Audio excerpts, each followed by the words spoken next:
อเจริญปอนปอกไม่ออกศรัทธานักศีลนักบุญทุกท่านทุกคนที่กำลังรับฟังรายการธรรมะเพื่อสืบสานและเพิ่มแรงบันดาลใจจากวัดชัยสถานวันนี้วันพุธที่17 กรกฎาคม 2567 ซึ่งตรงกับ12 ค่ำขึ้น12 ค่ำเดือน8ใต้เดือน10เดือน8ใต้เดือน10เหนือแหม3 วันก็เป็นวันสำคัญทางศาสนาซึ่งเป็นวันอาสาฬหบูชาจึงเป็นวันสำคัญวันหนึ่งของทางศาสนาและก็เป็นเทศกาลเข้าพรรษาโดยแห่งทัดไปแห่งวันเป็นวันเข้าพรรษาของพระสงฆ์องค์เจ้าคือวันแรม1 ค่ำแรม1 ค่ำเดือน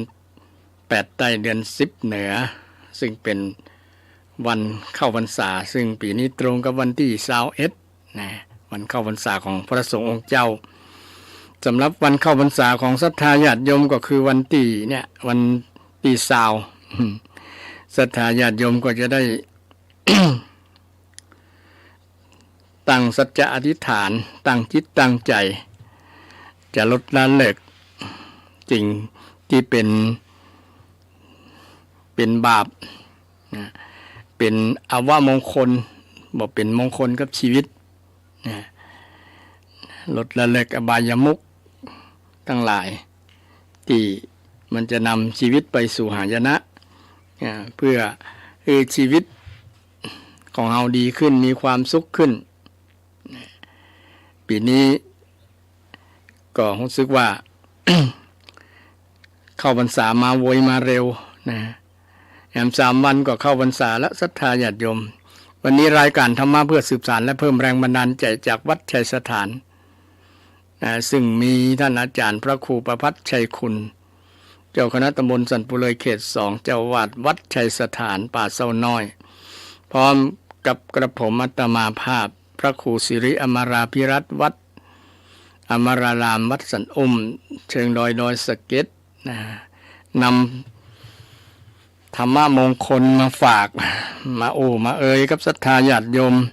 ที่รอรับฟังรายการธรรมะในช่วงบ่ายโมงถึง3 โมง2 โมง2 ชั่วโมงเต็มๆนะศรัทธาฟังธรรมะเต็มอิ่มนะฟังธรรมะเต็มอิ่ม2 ชั่วโมงศรัทธามีข้อข้องใจอยากจะถามหรือว่าอยากจะสนทนาธรรมเป็นแบบปุจฉาวิสัชนาก็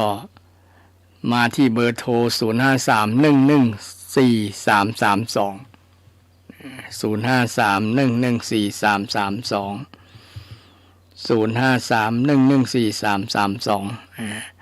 0531143332ก็ทางรายการก็ยินดีที่จะรับสายจากท่านผู้ฟังวันนี้ก็มาด้วยบรรยากาศที่ครึ้มฟ้าครึ้มฝนพายุก็เข้าหลายประเทศประเทศไทยของเราก็หลายจังหวัดที่มีฝนฟ้าคะนองตกมาเต็มมาเป็นหาทีเดียว ก็ทำให้พืชพันธุ์ธัญญาหารยิ้มรับกับสายฝนดินต้องการน้ำฝนคนก็ต้องการน้ำใจธรรมะดินต้องการน้ำฝนคนก็ต้องการน้ำใจน้ำใจคือธรรมะดินขาดน้ำฝนก็แตกแยกระแหงแห้งแรงบ่หน้าดูบ่หน้าพอบ่หน้าก้อยบรรยากาศก็แห้งแรงร้อนอบอ้าวแต่ถ้ามีน้ำฝนหล่นลงมาจากฟากฟ้าสู่พื้นดินทำให้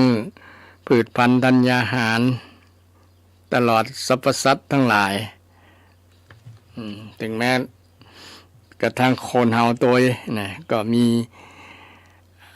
บรรยากาศที่ชุ่มชื่นอากาศก็เย็นสบายด้วยบรรยากาศของฟ้าฝนก็เข้าสู่ที่จะทำปลูกนาปลูกข้าวกันเนาะเพราะ ราะว่าจะเข้าฤดูฝนเข้าพรรษาเมื่อว่าพรรษาก็คือฤดูฝนที่ช่วงที่ฝนเปิ้นมาตามฤดูกาลของเขานะมาตามฤดูกาลปีนี้ต่างหลายๆที่เปิ้นคาดว่าจะแห้งแล้งแต่ก็คงจะทำนายพิษละหรือว่าอาจจะยังบ่ถึงจังหวะบ่ถึงเวลาเตื้อกันเนาะอาจจะตกดีในต้นปีนะปลายปีอาจจะแห้งอาจจะแล้งก็แล้วแต่คือกลางพรรษาอาจจะแล้งอันนี้ก็บ่แน่เนาะแต่ที่แน่ๆก็คือต้นเข้าพรรษาเริ่มเข้าพรรษาก็เริ่มมีฝนมาตามฤดูกาลของเขาก็ถือว่าธรรมชาติได้โปรดปรานสรรพสิ่งทั้งหลายบนพื้นโลกนี้ได้ชุ่มช่ำมีชีวิตชีวากันสิ่งที่ต้องการรอเป็นปีเป็นนั่นก็ได้รับน้ำฝนแล้วก็เหมือนกับคืนชีพมา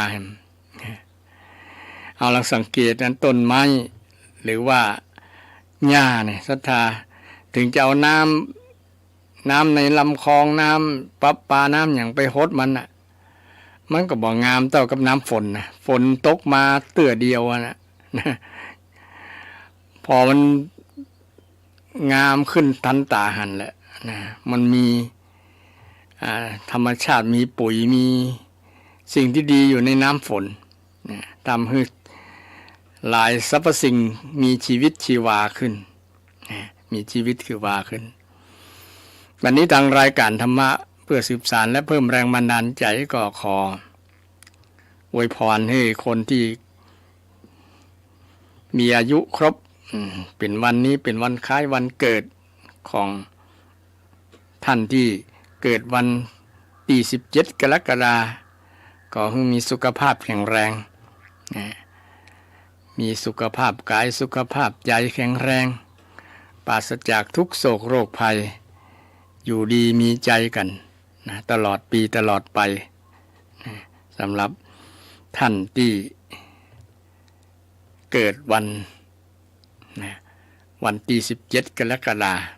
อาจจะเกิดคนละวันเกิดวันติดวันจันทร์การพุธพัดอย่างก็แล้วแต่เกิดวันที่17 กรกฎาคมก็ขอให้เจ้าของวันเกิดทุกท่านทุกคนในวันนี้มีสุขภาพดีทั่วหน้าสุขภาพดีทั่วหน้าสุขภาพกายบ่มีโรคมีภัยมาคุยมาเบียดเบียนสุขภาพใจก็บ่ให้กิเลสมาคุยมาเบียดเบียนก็ถือว่าสุดยอดแล้วคนถ้ามีสุขภาพกายสุขภาพใจมีชีวิตที่ปราศจากสิ่งมาเบียดเบียนร่างกายก็ได้แก่โรคภัยไข้เจ็บมาเบียดเบียนถึงมีเงินมีทองเป็นล้านเป็นหลายล้านก็บ่มีความหมายเพราะว่าสุขภาพกายบางโรคบางอย่างก็หมอก็รักษายากรักษาบ่ได้ถึงจะมีเงินทุเป็นล้านหมื่นล้านแสนล้านก็จังอย่างเช่นโรคมะเร็งบางอย่างเนี่ยหมอก็บ่ฮู้หมดปัญญาที่จะรักษาโรคมะเร็งร้ายอย่างเศรษฐีระดับโลกอย่างเช่นอย่างก็เซาเกตเนาะมีเงินเป็นแสนล้านแต่ก็บ่มีความหมายอย่างเลยเมื่อเขาเป็นโรคมะเร็งแล้วก็ได้ลาโลกนี้ไปด้วยวัยเพียงอายุ50 ป่ายก็ไปแล้วซึ่งถือว่าเงินนั้นก็จะซื้อยื้อชีวิตบ่ได้แต่ถ้ามีสุขภาพแข็งแรงบ่เป็นโรคเป็นภัยนี่ก็ถือว่าสุดยอดละทางพุทธศาสนาว่าอโรคยาปรมาราภาความบ่มีโรคความบ่มีโรคความไม่มีโรคเป็นลาภอันประเสริฐถือว่าเป็นลาภละยิ่งกว่าถูกหวยรางวัลที่1สุขภาพแข็งแรงเตียวไปไหนได้คล่องกิน กินอุ่นนอนรับนะกินลำนอนม่วน ก็ถือว่าสุดยอดละศรัทธานะบ่ต้องไปหาความสุขอย่างนักอะนะแค่สุขภาพของเรานะเราสามารถไปทำกิจการอย่างที่มันเป็นประโยชน์ทั้งตนทั้งตัวตนและครอบครัวและสังคมก็ถือว่าโอเคนะสุขภาพร่างกายแข็งแรงนะทำงานได้เต็มประสิทธิภาพนี่ก็ถือว่าโชคดีถึงบ่มีเงินเป็นล้านๆเป็นแสนเป็นหมื่นก็ตามแต่ว่าเฮาบ่มีโรคก็คนภาคภูมิใจนะเดี๋ยวนี้คนมาใส่ใจเรื่องสุขภาพนะศรัทธาสุขภาพเช่นออกกำลังกายเมื่อเจ้าปั่นรถถีบก็วิ่งก็นะเพื่อที่ให้ร่างกายแข็งแรงนะแข็งแรงปราศจากโรคนะโรคบ่มาคุยมาอย่างนะส่วนนักคนโรคส่วนหนึ่งมาจากความสบายไปนะสบายเกินไปกินนอนนี่ไม่ใช่ของดีนะสัตตานะกินแล้วก็นอนแล้วก็กินเนี่ยบอกออกกำลังกายนี่โรคจะถามหาโรคจะมาเนี่ยฉะนั้นต้องมันออกกำลังกายนะทำงานมาล็อกก็แก๊กก็ได้ เป็นการออกกำลังกายไปในตัวออกกำลังกายไปในตัวยืดเส้นยืดสายเนาะได้ยืดแข้งยืดขานะไม่ใช่ว่านั่งอยู่กับที่นอนอยู่กับที่เนี่ยอย่างคนที่นอนอยู่กับที่กับคนป่วยบ่สบายอยู่ทางโรงยานะนอนจนหลังเปื่อยนะไม่ใช่นอนจะเป็นเรื่องดีนะศรัทธานอนนักกับเป็นทุกข์นะอันอย่างก็เป็นทุกข์หมดนะฉะนั้น คนที่มีสุขภาพแข็งแรงถือว่าโชคดีนะทางพุทธศาสนาก็สอนเหมือนกันเราให้คนมีสุขภาพแข็งแรงเกี่ยวกับเรื่องการเป็นอยู่ก็สอนนะพระพุทธเจ้าก็สอนหมดพระสงฆ์องค์เจ้าเนี่ยนะพระพุทธเจ้าก็สอนนะเกี่ยวกับการรักษาสุขภาพร่างกายให้แข็งแรงมันใจขันนะประคองขันของเราขันห้าเนี่ยรูปเวทนาสัญญาสังขารวิญญาณแข็งแรงเข้มแข็งไปด้วยดีนะโดยเฉพาะสุขภาพจิตเนี่ยทางพุทธศาสนาสุขภาพจิตเนี่ยพระพุทธเจ้าว่าตรัสไว้หรือว่าตรัสให้คนทั้งหลายได้หมั่นรักษาสุขภาพจิตใจนะมันรักษาสุขบริหารใจบริหารกายอย่างเดียวยังบ่พอต้องบริหารใจโดยบริหารจัดการดูแลใจโดยไม่ใช่ดูแลก็กายอย่างเดียวต้องดูแลใจดูแลจะได้ดูแลใจก็คือบ่ให้อิหยังมาคุยมาทำร้ายจิตใจของเราโดยเฉพาะกิเลสเนี่ยพระพุทธเจ้าสอนเรื่องหมู่นี้แหละให้เราได้ระมัดระวังเพราะมันเป็นดัชนีชี้บอกว่าเราจะมีความสุขสุขภาพกายสุขภาพใจเนี่ยก็อยู่ที่พฤติกรรมของเราการกระทำเนี่ยเพราะว่าพุทธศาสนาสอนเรื่องการกระทำการกระทำหรือว่าสอนเรื่องกรรมนั่นเองเรื่องกรรมก็คือการกระทำการกระทำทางกายทางวาจาทางใจกายกรรมวจีกรรมมโนกรรมเนี่ยก็สอนเพื่อที่จะให้เกิดสุขภาพกายดีสุขภาพใจดีคุณภาพชีวิตที่ดีคือมันเปิงควรกับเฮาที่ได้เกิดมาพบพุทธศาสนาพบพุทธศาสนาในวันนี้ก็จะนำเรื่องเกี่ยวกับหลักธรรมคำสอนที่พระพุทธองค์ได้สอนไว้ในครั้งแรกที่พระองค์ทรงแสดงธรรมซึ่งแห่ม3 วันก็จะตรงกับวันสำคัญที่พระเจ้าได้แสดงธรรมครั้งแรกเป็นว่า เปิ้นฮ้องว่าวัน อาสาฬหบูชาวันอาสาฬหบูชาเป็นวันที่เกิดพระรัตนตรัยครบสมบูรณ์ทั้ง3ประการพุทธรัตนะธรรมรัตนะและสังฆรัตนะรัตนตรัย3อย่างครบเกิดขึ้นครั้งแรกในโลกเกิดขึ้นแต่ก่อนมี2รัตนะคือพุทธรัตนะกับธรรมรัตนะต่อเมื่อพระพุทธเจ้าได้แสดงธรรมคือแก่ปัญจวัคคีย์ทั้ง5ก็มีคนรู้ตามรู้หูโตยที่ป่าอิสิปตนมฤคทายวันพระพุทธองค์ก็ทรงทบทวนทรงพิจารณาอยู่ว่าธรรมะที่เฮาสอนที่เฮาฮู้มาเนี่ยมันลึกซึ้งมันยากต่อคนที่จะเข้าใจ ยากต่อคนที่เข้าใจไม่จะมีไผจะเข้าใจเหมือนเฮาพ้องเนี่ยก็นึกพิจารณาอยู่เหมือนก็นึกคนที่มีพระคุณไว้ก่อนก็คือมีครูบาอาจารย์ที่มีพระคุณในการมอบดวงตาได้แนะนำสิ่งที่ดีที่จะนำเป็นเหตุเป็นปัจจัยต่อยอดให้พระองค์ได้ตรัสรู้เป็นพระสัมมาสัมพุทธเจ้าก็นึกถึงพระอาจารย์นึกถึงอาจารย์หลายๆท่านอาจารย์บางรูปบางองค์ก็ได้เสียชีวิตไปแล้วเพราะว่าแก่เฒ่าไปแล้วก็ไล่มาเรื่อยๆจนถึงปัญจวัคคีย์ปัญจแปลว่า5วัคคีย์หมู่5คือมีพราหมณ์5คนที่คอยปฏิบัติดูแลสนับสนุนส่งเสริมเชียร์เต็มที่ว่าเชียร์ให้พระพุทธเจ้าได้บรรลุธรรมอนุตตรสัมมาสัมโพธิญาณแต่ช่วงหนึ่งก็ได้ละพระพุทธเจ้ามาเพราะว่าหันมาพระพุทธเจ้าบอกเข่งเช่นละทุกขกิริยาละการกระทำที่ทำได้ยาก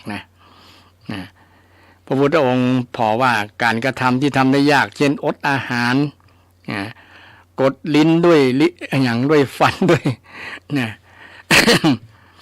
ทำให้มันทรมานตัวเก่าบ่ได้มันบ่เกิดประโยชน์กิเลสมันบ่ตายแต่หันมาบำเพ็ญเพียรใจแทนสำคัญที่ใจถ้าใจมันบอด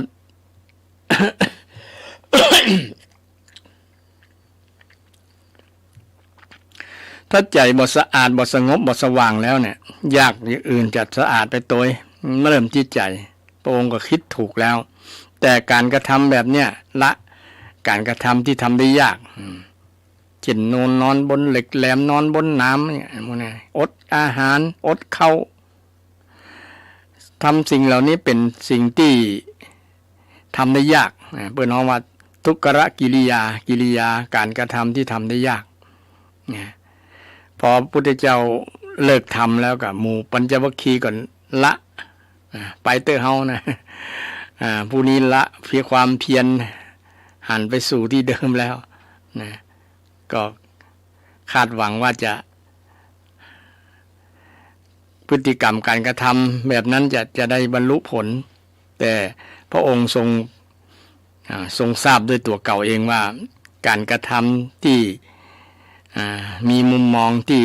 ปัญจวัคคีย์มีมุมมองว่ามันจะบรรลุธรรมมันบ่ได้ผลมันทรมานร่างกายบ่ได้กายมันได้รับทุกขเวทนาได้รับผลกระทบได้รับผลเสียดีบดีจะตายก่อนดีบดีจะตายก่อนกิเลสยังไข้หัวไข้ยุยงเลยแต่เมื่อบำเพ็ญเพียรเนี่ยมันคัดใจกิเลสมันคัดใจกิเลสเลยการไปพระพุทธองค์ได้ตรัสรู้ด้วยพระองค์เองสัมมาสัมพุทโธตรัสรู้ชอบได้โดยพระองค์เองหูได้ด้วยตัวเก่าบ่มีภัยที่ในการบรรลุธรรมขั้นสูงสุดนี่พระองค์บ่มีครูบาอาจารย์ระดับขั้นต่ำๆนี่มีอยู่ แต่ว่าขั้นระดับสูงสุดคือบรรลุเป็นอรหันตสัมมาสัมโพธิพุทธเจ้าเนี่ยนะเป็นพระสัมมาสัมพุทธเจ้าเนี่ยพระองค์ตรัสรู้เองรู้คำว่าตรัสรู้ก็รู้ยิ่งนะรู้เองรู้ยิ่งรู้เองรู้ยิ่งรู้เองรู้พิเศษบ่มีไผรู้ในโลกเนี่ยมีพระองค์รูปเดียวนะท่านเดียวเท่านั้นที่รู้ก่อนเปิ้นนะในความยากลำบากที่พระองค์ทรงบำเพ็ญเพียรมาเนี่ยนะก็มานึกไผจะฮู้ตัวเนี่ยก็มานึกหาคนที่จะฮู้ตัวคนที่จะไปเทศน์ให้ฟังเนี่ยนะแต่โดยมีพระมหากรุณาธิคุณของพระองค์พระมหากรุณาธิคุณเนี่ยนะของพระองค์ก็เลยมาแสดงธรรมมาโปรดนะโปรดปัญจวัคคีย์ทั้งห้าที่ในประวัติก็ว่ามีสหบดีพรหมารัตนาคำว่าพรหมในที่นี้ก็คือกรุณาพรหมนั่นเองนะส่วนความหมายหนึ่งนะศรัทธาท่านผู้ฟังกรุณานี้เป็นธรรมะประเสริฐนะพรหมแปลว่าผู้ประเสริฐธรรมะสิ่งที่ประเสริฐเกิดมันเป็นสิ่งที่ทำให้หัตถ์ไทยของพระองค์เนี่ยได้เกิดกรุณาเกิดกรุณาธรรมนะกรุณาธรรมที่เป็นฮ้องว่าพระมหากรุณาธิคุณคุณของพระพุทธเจ้าอย่างย่อมี3ประการคือมีพระบริสุทธิคุณบริสุทธิ์ด้วยกายด้วยวาจาด้วยใจคือบ่มีมลทินบริสุทธิ์หมดจดหมดใสนี่เป็นพระบริสุทธิคุณพระปัญญาที่คุณพระองค์ทรงตรัสรู้เป็นพระสัมมาสัมพุทธเจ้าเป็นพระปัญญาเป็นคุณเป็น เป็นคุณงามความดีเป็นผู้มีความดีงามคือมีปัญญาไผบ่เต้ากับปัญญาของพระองค์หูหมดทุกอย่างเป็นสัพพัญญูนะอันนี้ก็เป็นคุณของพระองค์คือปัญญาที่คุณและคุณนั้นที่3ก็คือคุณกรุณาคุณเนี่ยเป็นมหากรุณาคุณนะพระองค์ได้โปรดสรรพสัตว์ทั้งหลายที่เป็นเพื่อนเริ่มแก่เก็บตายเนี่ยร่วมเกิดแก่เจ็บตายที่พระองค์จะโปรดได้สอนได้นะสอนได้แต่บางคนก็สอนบ่ได้อยู่นะเพราะเขาบ่ยอมรับเขาบ่ยอมเชื่อนะอันนั้นก็ยกเว้นแล้วแต่เบนแต่กรรมเขานะแต่บุคคลที่เชื่อที่มาฟังเทศน์ของพระพุทธองค์เนี่ยส่วนนักส่วนหลายก็จะได้หูโตยหูตามบรรลุธรรมตามพระพุทธองค์ครั้งแรกที่พระองค์แสดงธรรมก็คือว่าขึ้น15ค่ำเดือน8ใต้เดือน10เหนือ8ใต้10เหนือเดือน8ใต้เดือน10เหนือแสดงธรรมแก่ปัญจวัคคีย์ทั้ง5พระองค์5องค์ปัญจวัคคีย์มีไผพ้องวัปปะพัทธิยะมหานามะอัสสชิโกณทัญญะวัปปะมหานามะอัสสชิมี5องค์5ท่านแต่มีท่านหนึ่งที่บรรลุเป็นพระอรหันต์ก่อนใน5องค์นะก็คืออัญญาโกณทัญญะที่เวลาเราสวดมนต์สวดสาธยายบทธรรมจักรวัปปนสูตรบทสุดท้ายที่ว่าอัญญาโกณทัญโยวัตโพอัญญาโกณทัญอัญญาสิวัตโพโกณทัญโยเนี่ยอัญญาสิแปลว่าอัญโกณทัญโยโกณทัญญะรู้แล้วนะอัญญาสิแปลว่ารู้แล้วรู้แล้วหนอรู้แล้วหนอรู้แล้วหนอก็คือสัมผัสได้หู้ได้หู้ใจหู้ใจพระอัญญาโกณทัญญะที่ว่ามีชื่อข้างหน้าว่าอัญญาก็คือหู้แล้วนะหู้แล้ว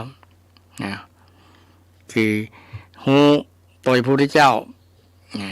เป็นคนที่สองพระองค์และองค์แรกก็คือพระพุทธเจ้าที่สองก็คืออัญญาโกณฑัญญะที่รู้ธรรมที่ลึกซึ้งที่ว่าอริยสัจสี่ที่พระพุทธองค์ตรัสไว้ในธรรมจักรกับวัตนสูตรเป็นสูตรแรกเป็นธรรมะกันแรกที่พระพุทธเจ้าแสดงธรรมแสดงธรรมโดยที่บอกต้องไปนิมนต์พระองค์แต่พระองค์ไปเต้นให้ฟังไปเต้นให้ฟังแล้วก็บอกต้องมีการเต้นอย่าง พระพุทธองค์เต็มใจมาเต้นให้ฟังเพราะว่ามันเป็นอมตะธรรมที่บอกทำให้คนทั้งหลายตาย โดยเฉพาะเป็นหัวใจพุทธศาสนาคืออริยสัจสี่อริยสัจสี่ทุกท่านคงจะจำได้อยู่เนาะมีอย่างพ้องอริยสัจสี่คืออริยแปลว่าสิ่งที่ประเสริฐสัจจะก็คือความจริงที่ประเสริฐความจริงที่ประเสริฐพระพุทธองค์ได้ตรัสได้หูมาเนี่ยมีสี่อย่างหนึ่งทุกข์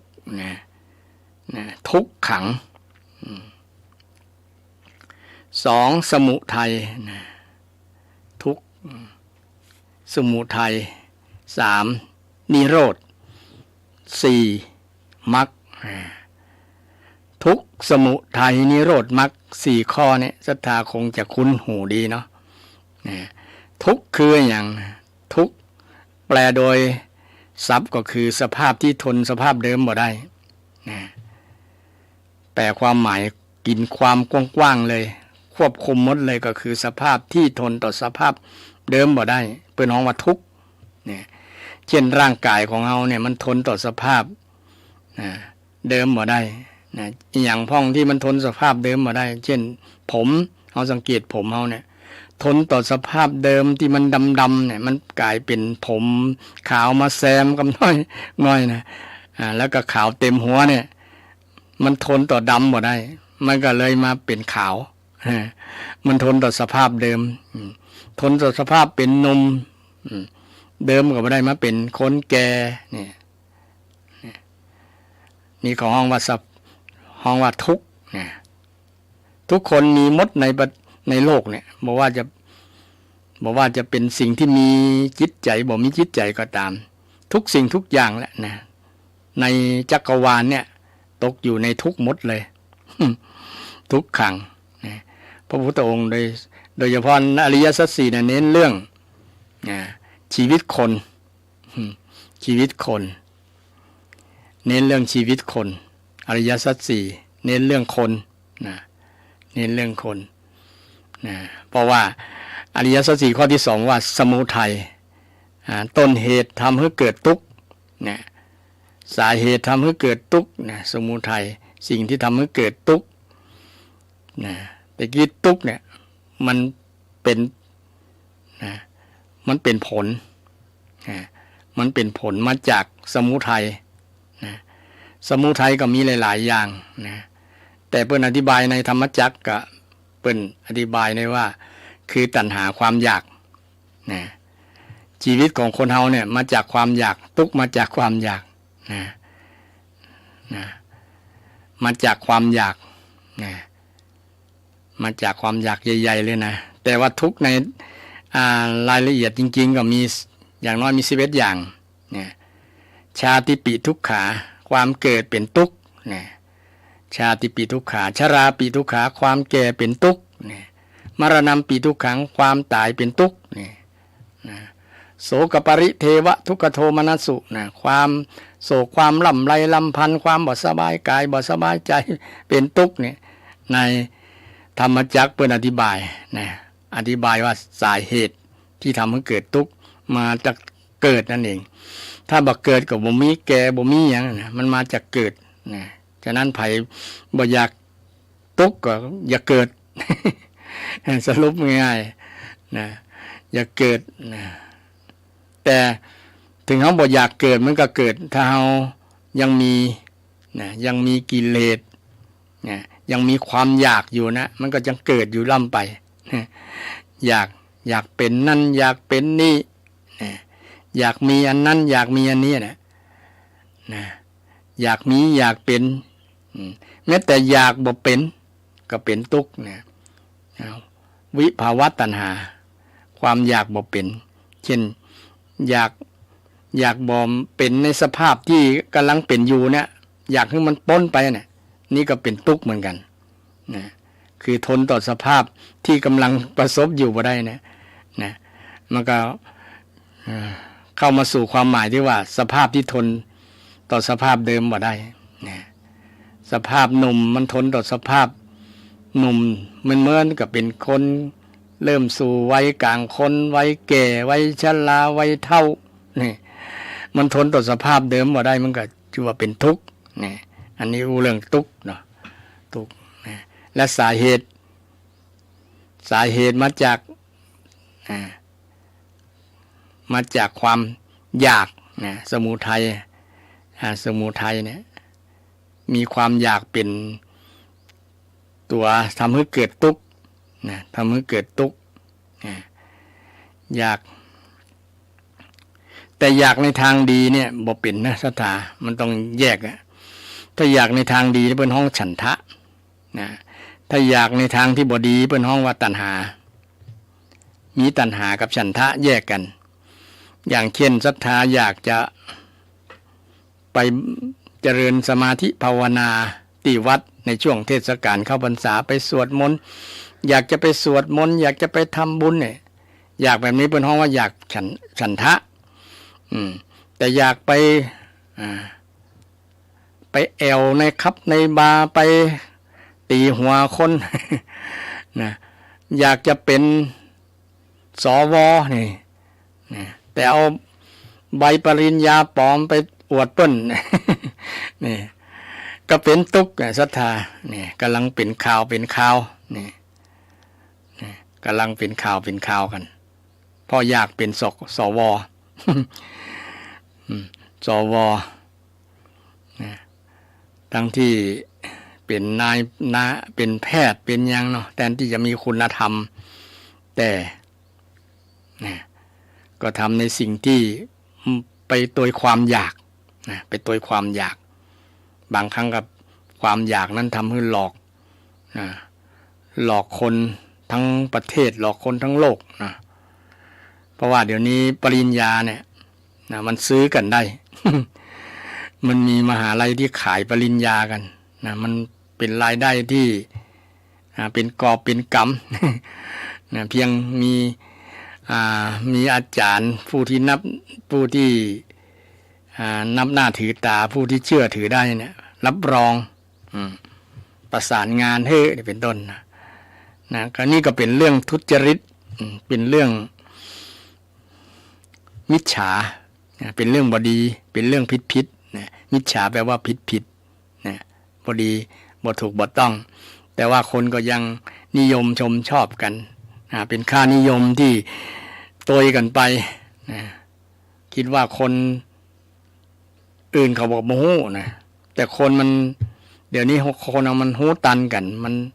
หัวเปียงกันนะเนาะศรัทธาหัวเปียงกันนะมาจากความอยากศรัทธามาจากความอยากก็เป็นทุกข์นะ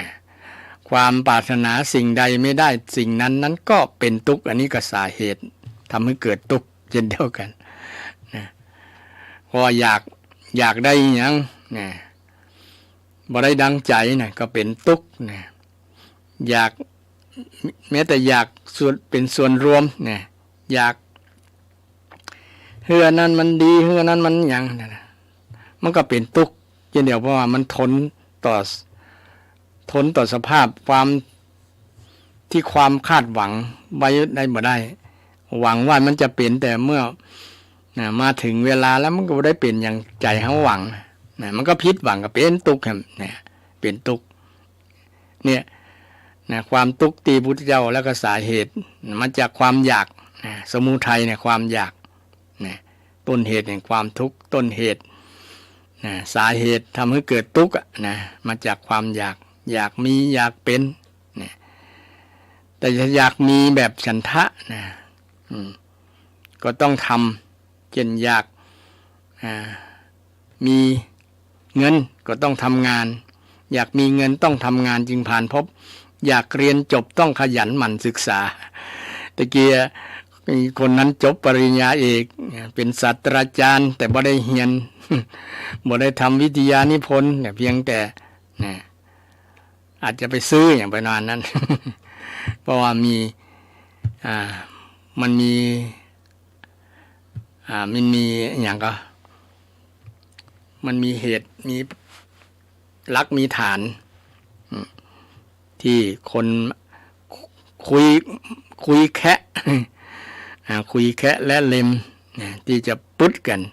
เพราะว่าบางคนก็ผิดหวังเราอยากจะเป็นก็ผิดหวังบางคนประวัติดีความรู้ดีอันอย่างก็ดีวัฒนะก็ดีแต่ว่าสอบตกเปิ้นบ่เลือกสักกรรมกับผิดหวังก็เลยจะมาคุยหมู่ที่สมหวังเนาะโดยเฉพาะคนที่คุยเนี่ยมันได้คะแนนสูงสุดนะมันก็เป็นที่น่าสงสัยนะก็เป็นที่น่าสงสัยทั้งนี้ทั้งนั้นก็ส่วนหนึ่งก็มาจากความอยากสมุทัยทำให้เกิดทุกข์เนี่ยอยาก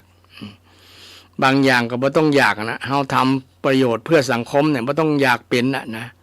เช่นพ่อหลวงเนี่ยนะอยากเป็นพ่อหลวงอยากเป็นกำนันอยากเป็นสสอยากเป็นสวนะเฮาทำหน้าที่นะที่เฮามีความประสงค์อยากจะให้บ้านเมืองดีก็เฮาก็ทำตามนั้นเช่นอยากจะให้พัฒนาถนนหนทางเฮาก็มีเงินมีทองก็ไปช่วยได้เนี่ยนะช่วยพัฒนาช่วยพัฒนาตีบ้านตีข้างบ้านตอกซอกซอยเฮาบริเขาก็พัฒนาเองก็ได้เนี่ยนี่ก็ทำหน้าที่แทนเทศบาลแทนนายกแทนสสแทนสวทั้งหลายแทนในหมดไผเจ็บเป็นเอ็นอุ่นก็ปกครองดูแลช่วยเหลือเกื้อกูลกันก็เหมือนทำหน้าที่เหมือนพ่อหลวงดูแลชาวบ้านปกครองชาวบ้านก็ทำหน้าที่ไปบ่ต้องเป็นพ่อหลวงก็ได้เนี่ยตำรวจทหารภัยทำบ่ดีก็แจ้งต่อเจ้าหน้าที่เอาก็ทำหน้าที่เหมือนตำรวจก็ทำได้เนี่ยทำได้ช่วยเลยก็ถือว่าทำความดีเพื่อส่วนรวมบ่ต้องได้เป็นอย่างก็ทำได้เนี่ยทำแล้วก็สบายใจบ่ต้องไผว่าไผยังถ้าได้เป็นบางคนเนี่ยแน่ว่ากันนะเนาะจะเปรียบเทียบกันละนะคนนั้นเป็นนั้นมีผลงานอันนี้จะเปรียบเทียบกันแล้วก็จะว่าให้กันบางวันคนเนี่ย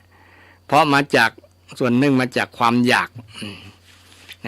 มาจากความอยากเลยทำให้เป็นทุกข์ศรัทธา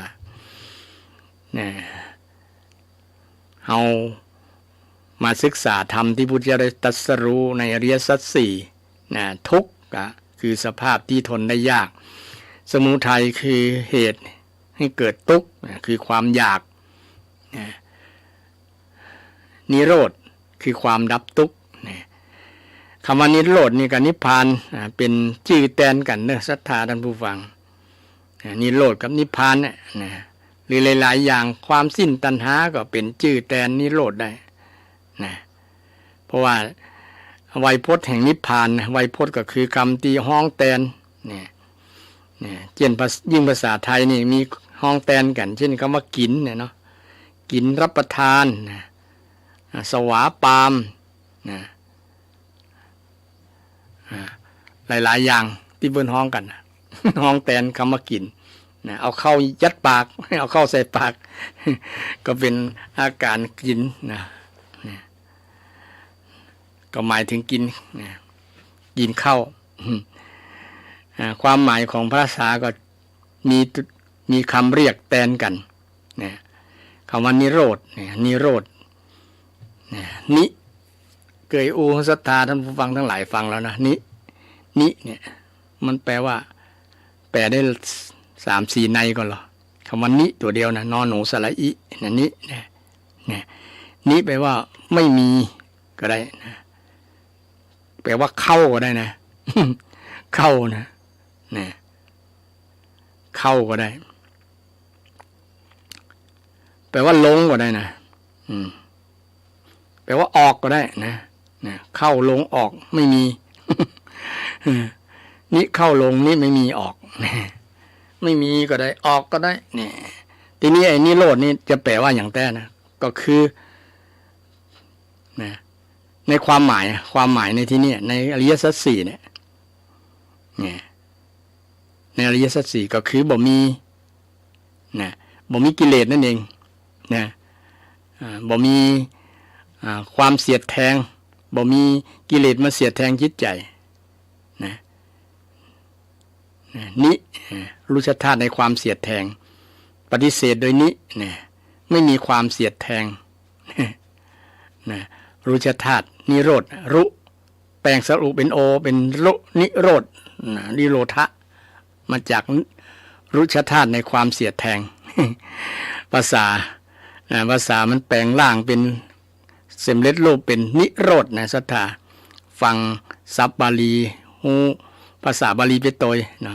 ฮูภาษาบาลีไปโดยนิโรธแปลว่าไม่มีการเสียดแทงอันอย่างที่มันเสียดแทงเฮามันบ่มีละนะจิตใจสภาพที่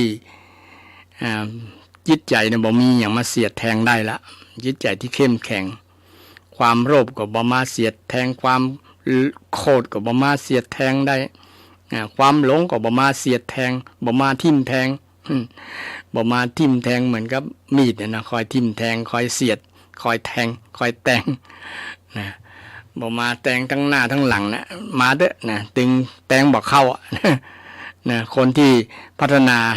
เจริญมรรคมีองค์8ไว้แล้วนะจะแทงบ่เข้าบ่มีอย่างเสียดแทงนะเพราะว่าบรรลุแล้วหรอนะบรรลุข้อปฏิบัติธรรมสภาพที่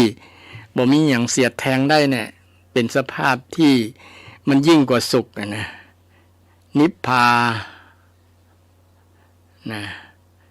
านังปรมังสุขขังนะนิพพานยิ่งกว่าสุขนะเป็นไรเรื่องนิพพานตะกี้ลุงนิโรธก็คือมันซับมันแตนกันได้ศรัทธาท่านผู้ฟังนะระหว่างนิพพานกับนิโรธก็คืออันเดียวกันนะนิพพานก็มาจากนิเหมือนกันนะวานะอันนั้นเครื่องร้อยรัดเครื่องผูกมัดนี่บ่มีเครื่องผูกมัดบ่มีเครื่องร้อยรัดนิพพานนะมาจากนิบทหน้าเหมือนกันนะนิบทหน้าศรัทธาฟังอาจจะงงว่าบ่ได้เรียนภาษาบาลีมาเนาะท่านผู้ฟังทั้งหลายสำหรับท่านผู้ที่ได้เรียนภาษาบาลีก็พอจะโตยตันเนาะโอ้พระครูอย่างนั้นนิโรธนิพพานเนี่ยบอกเข้าใจ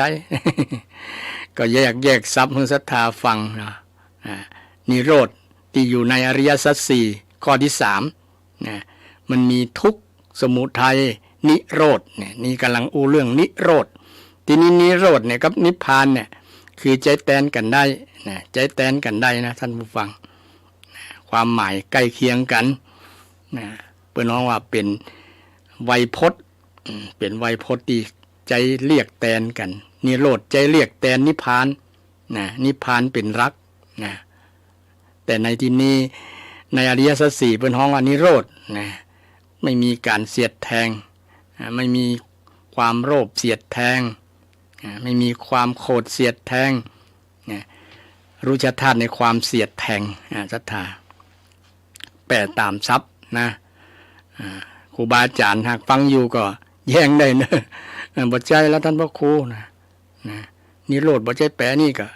ขอความกรุณามาถวายความรู้ให้ความรู้แก่กับผมจะเป็นพระคุณนะครับสำหรับ นิโรธนิโรธนี่เป็นสภาพที่ฮ้องว่าเป็นเป้าหมายชีวิตของคนเฮาเป้าหมายในการปฏิบัติธรรมไผ่บรรลุนิโรธหรือว่าไผ่บรรลุนิพพานเช่นเวลาคนไปปฏิบัติธรรมเป็นว่าเข้านิโรธสมาบัติหรือยังนิโรธมีนะนิโรธสมาบัติ นิโรธแปลว่าเข้าเหมือนกันเนาะเข้านิโรธนะคือยังคล้ายๆว่าจะเข้าสภาวะที่ดับแปลว่าหนึ่งก็คือดับดับในที่นี้หมายถึงกิเลสมันดับนะมันดับจากจิตจากใจเหมือนเชื้อไฟมันดับเหมือนเปลวไฟดับจากเชื้อจากไม้จากท่อนไม้ทั้งหลาย มันบ่มีนะเปลวบ่มีอย่างละบ่มีกิเลสละใจคนเอาเช่นเดียวกันบ่มีกิเลสนะบ่มีกิเลสแล้วหมดกิเลสแล้วดับกิเลสมันดับไปแล้วกิเลสมันดับนิพพานก็กิเลสดับนะนิพพานกับกิเลสดับนะกิเลสมันดับความโลภก็ดับนะมันบอกเกิดกับจิตกับใจคนนั้นเห็นแล้วนะโคตรก็บอกเกิดขึ้นกับใจคนนั้นเช่นครูบาอาจารย์บางรูปบางตนเนี่ยไปจี้หน้าด่าเพิ่นเด้อเพิ่นถึงบอกโคตรนะเพิ่นถึงได้อย่างนักแค่ยิ้มฮือนะยิ้มด้วยความเอ็นดูสงสารนะเอ็นดูสงสารคนที่ด่า อย่างพระพุทธเจ้าเฮานะคนมาด่าเป็น10อย่างเนาะนางมาคันธิยาจ้างคนมาด่าหรือภัยหลายๆคนจ้างคนมาด่ามาว่าจนคนอยู่ใกล้ๆฟังบ่ได้เช่นพระอานนท์เป็นต้นนะฟังบ่ได้เพราะว่านั้นนนท์ยังเจ็บอยู่หรอกยังเสียดแทงอยู่นะเสียดแทงจิตใจพระพุทธเจ้าเนี่ยอันกรรมอูนั้นบ่สามารถไปเสียดแทงใจของพระองค์ได้แล้วนะกรรมด่ากรรมว่าอย่างต่างๆกิเลสบ่สามารถเสียดแทงพระองค์ได้นะพระองค์เลย เลยอันอย่างเป็นผู้บรรลุนะเป็นผู้บรรลุธรรมนะภัยที่เคยมีความโลภความโกรธความหลงเนี่ยปฏิบัติธรรมแล้วนะเจริญมรรคมีองค์8แล้วนะคนนั้นถือว่าบรรลุเป้าหมายของชีวิตเมื่อคนบรรลุธรรมบ่มีความโลภความโกรธความหลงในใจแล้วมันก็จะเป็นสภาพที่ยิ่งกว่าสุขนิพพานังปรมังสุขขังนะสุขยิ่งกว่าอื่นสุขยิ่งกว่าพระนิพพานบ่มีนะความสงบสันติสุขอยู่ในมีในจิตในใจคนนั้นนะเป็นสภาวะที่นิพพานนะนิพพานคำว่านิพพานนี้ก็บ่ใช่จิตใจสังขารขันธ์5แต่เป็นสภาวะที่คนบรรลุถึงจะรู้เอง คนบรรลุถึงจะรู้เองแต่ในทีนี้อธิบายให้ศรัทธาท่านผู้ฟังได้เข้าใจคำว่านิพพานกับนิโรธนะคำว่านิพพานกับนิโรธนะที่พระพุทธองค์ได้ทรงแสดงไว้ในอริยสัจ4นะข้อที่3นะข้อที่1ทุกข์ข้อที่2สมุทัยข้อที่3นิโรธข้อที่4มรรคนะมรรคข้อที่4นี้มรรคก็คือมรรคมีองค์8นะมรรคแปลว่าหนทางมรรคะเนี่ยนะหนทางในที่นี้หนทางเดินของชีวิตเนี่ยไม่ใช่หนทางเดินของรถราเช่นทางซุปเปอร์ไฮเวย์นี่ทางหลวงชนบททางหลวงทางอย่างที่เราเดินใช้สัญจรได้ไปมาหาสู่กันระหว่างตำบลระหว่างอำเภอระหว่างจังหวัดระหว่างประเทศนะนี่ใจสัญจรต่างนั้นต่างโลกต่างเดินของต่างโลกนะเดินไปตามถนนเส้นถนนแต่ถนนชีวิตนี่ต่างของชีวิตเนี่ยมี8อย่าง8เลน8อย่างนะมีถนนเส้นเดียวแต่8เลนเส้นใหญ่เป็นหนทางหลวงหนทางใหญ่นะหนทางที่สว่างไสวที่นำไปสู่เป้าหมายของชีวิตก็คือนิโรธหรือว่าคือนิพพานนะต่างที่เราจะปฏิบัติกันนะมี8อย่างตัวกันนะศรัทธานะคงจะคุ้นหูเช่นเดียวกันว่ามรรคมีองค์8มี8อย่างสัมมาทิฏฐินะอันหนึ่งข้อที่1สัมมาทิฏฐินะข้อที่2สัมมาสังกัปปะนะข้อที่3สัมมาวาจาข้อที่4สัมมากัมมันตะข้อที่5สัมมาอาชีวะข้อที่6สัมมาวายามะข้อที่7สัมมาสติ ข้อที่8สัมมาสมาธินะที่เราท่องในบทธรรมจักรเนาะศรัทธานะสัมมาสัมทิฏฐิสัมมาสังกัปโปสัมมาวาจาสัมมากัมมันโตสัมมาอาชีโวสัมมาวายาโมสัมมาสติสัมมาสมาธินี่จะมีบทว่าท้ายๆนะหรือว่าต้นๆก็มีอยู่นะที่อธิบายเกี่ยวกับเรื่องมรรคมีองค์8นะมรรคมีองค์8ทีนี้ถ้าแปลเป็นภาษาไทยก็คือเห็นข้อที่1สัมมาทิฏฐิก็คือเห็นถูกก็คือเข้าใจถูกนะภาษาใหม่ๆนี่เขาว่าเข้าใจถูกนะต้องเข้าใจถูกโดยเข้าใจชีวิตเข้าใจนะธรรมชาตินะเข้าใจทุกสิ่งทุกอย่างแหละนะที่มันเกิดขึ้นในเนี่ยนะเข้าใจต้องเข้าใจให้ถูกนะโดยเฉพาะเข้าใจชีวิตเราเนี่ยชีวิตคือยังชีวิตเป็นจะได้คือวิตเป็นไปจะได้นะคือวิตควรเป็นไปจะได้เนี่ยต้องเข้าใจนะต้องเข้าใจและต้องเข้าใจหลักอริยสัจสี่นี่เข้าใจว่าเข้าใจในคำสอนของพระสัมมาสัมพุทธเจ้าว่าพระพุทธองค์สอนเรื่องกรรมเนี่ยเรื่องการกระทำเนี่ยเรื่องการกระทำกายวาจาใจนี่เป็นเรื่องที่จะต้องทำความเข้าใจเนี่ยเราจะดำเนินชีวิตไปต้องเข้าใจในการ